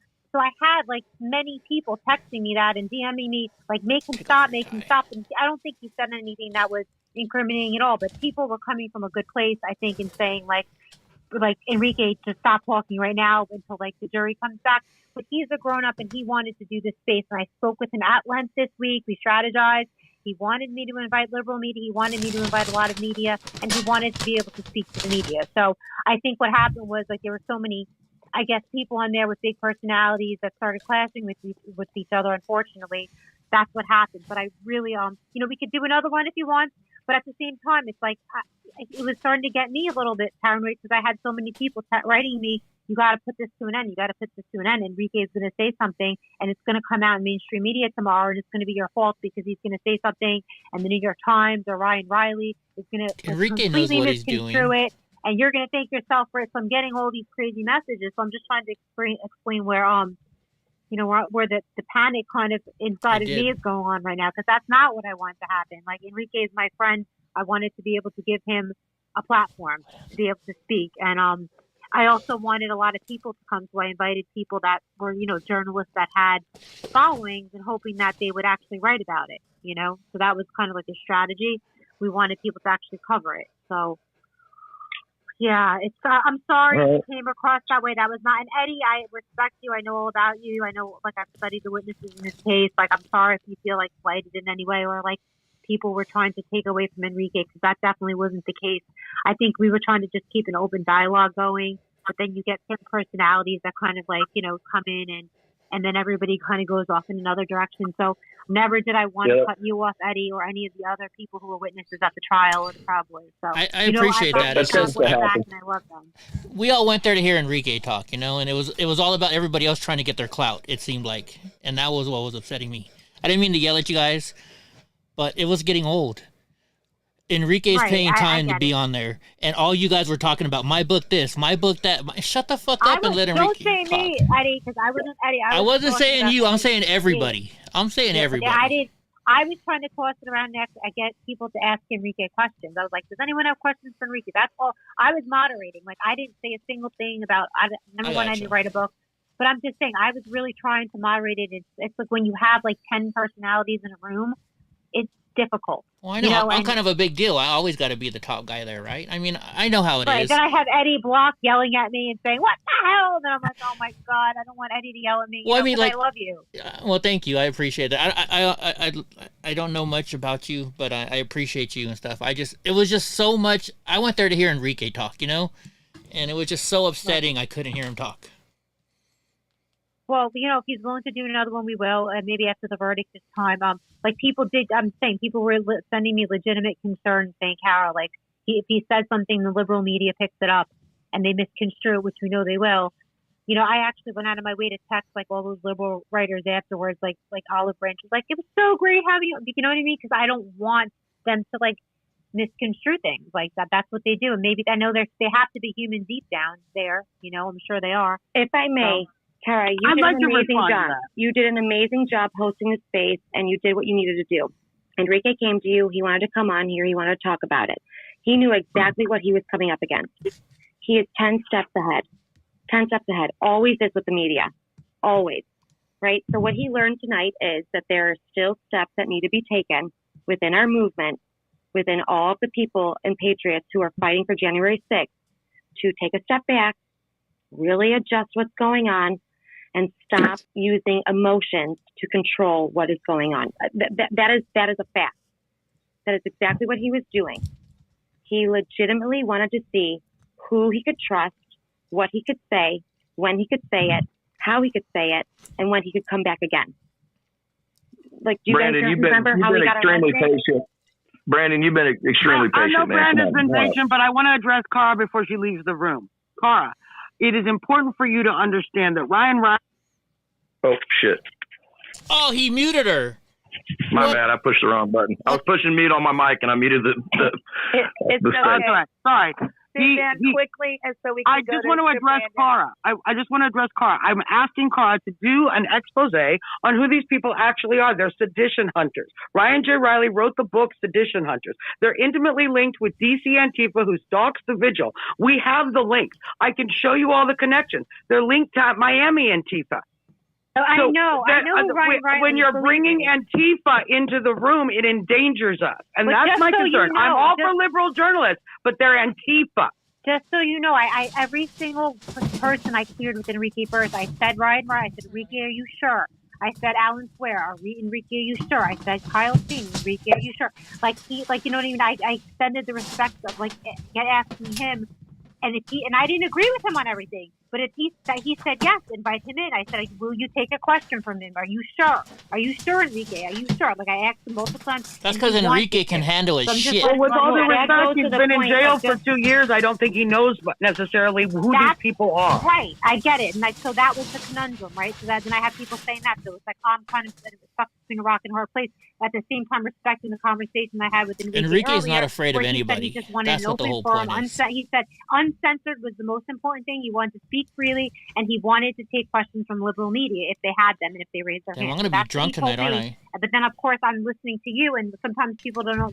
You know, I think Enrique's a smart man, but at the same time, you're right. He's been in jail for 2 years, so everybody. Somebody tell me who this Kara chick is too, by the like, way. You know, Kara, whatever trying her to do name the is, best while I I go to the could bathroom. in giving him the freedom to speak and make his own decisions. At the same time, getting his back in any way that I can. I respect that, and all I would ask is that you let us present to you the information that we have in regards to who these people are and how they are actually Antifa working with the federal government. I'd like you to share that story. If you can send that to me on my DM, I would love to see that, and I will write about it because Ryan Riley has written smear pieces on me. You know what I mean? He said nasty things, and I don't trust him. Like, but I try to like extend olive branches as much as I can, just because of what's at stake. You know? I feel you. I'll feel you, and I'll send you a DM. Thank you Kara, so much. Kara, just so you know, I was part of that research of everything that me and Suzanne found. And so as long as Gateway Pundit is okay with Jen Lowe handing over that information after that horrible story that they put out about me, and then their retraction was no better. It was no better. I'm not a proud boy. Well, just so you know, at Gateway Pundit, there's a lot of independent journalists, and we don't all share the same point of view, and that's a good thing. Like we don't all Tell them to go fuck off, like, Jen. So Jen, you know, I've spoken to on the phone. You know, Enrique's expressed his feelings about me to you, and I have, like, you know, so believe me when I tell you, like, anything you send me, I'm willing to listen. Right. So, Kara, Enrique called me the other day, and he said, I'm going to go on a live with Gateway Pundit with Kara on Twitter Spaces, and I'm going to talk about things that I feel like I need to talk about. I'm not going to be able to say much, because I don't think the deliberation will be in action yet, but I am going to go in there, listen, and hear what our side is saying. I just want to remind everybody how smart this man is, how much he has already gone through, right? He took the fall for the BLM banner flag, right? Went to jail. Now he's being blamed for seditious conspiracy and countless other accounts with all these boys, right? When he wasn't even there. I thought they're going to let Brandon talk. Exactly what is going to be said, when it is going to be said, and how it is going to be said. The most important thing for us to do is just to stand by him, stand by his truth, and Does allow anybody him know who to she is? speak on Kelly, do behalf you know who she of is? his understanding of the court. Now, yes, he cannot talk about the deliberations. He cannot talk about everything that's going on in the court, but he can talk about the things that have been lied about through the media, the courtroom being under seal, the courtroom and the press coalition being stopped through motions. There are many things that he is allowed to talk about. All right, Mandy. Bye, Mandy. But he wasn't able to do that today because people on our side are so construed and worried about getting out the best story. Oh, Antifa this, Proudboy this, court that. But they're not focusing on truly what matters. And what matters is focusing on prayer, focusing on their truth, and focusing on Hey, Gra, you like how I threw the kind of a big deal in there? Understanding of what is going on. And I'm sorry, but I'm going to say it. There are people within our movement that Can I say something real quick? Go for it. To what is going on. If you're What the mainstream media guy does, NBC, for example, he gets in there, he gets his voice in, and he asks a question, and then he'll cut a clip somewhere later on where Enrique answered some other answer, and they'll put that shit together. So that's why you can't give them a fucking voice. You can't give them a platform. You can't give them a fucking chance to speak anymore. We're backed up to the fucking cliff. They pushed us as far as they can. So you guys want to know what? You know, I've never talked about this before. I'm drunk and I'm going to talk about it right now because I'm pissed.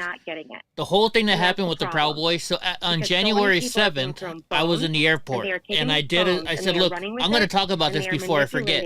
This is what happened yesterday. That video, what ABC 7 in San Francisco did, they took that video, they cut it up, and they pretended to ask me a question that I talked about in the video. So it made it look like I gave him an interview when I did And it. Enrique wanted to come on here. And that's why people were mad at What I me. just said. We've watched it for how many years now? Come out again. That's why you can't allow them to even talk. We can't do it. You can't do it as much as you want to. We can't. You just can't do it. They take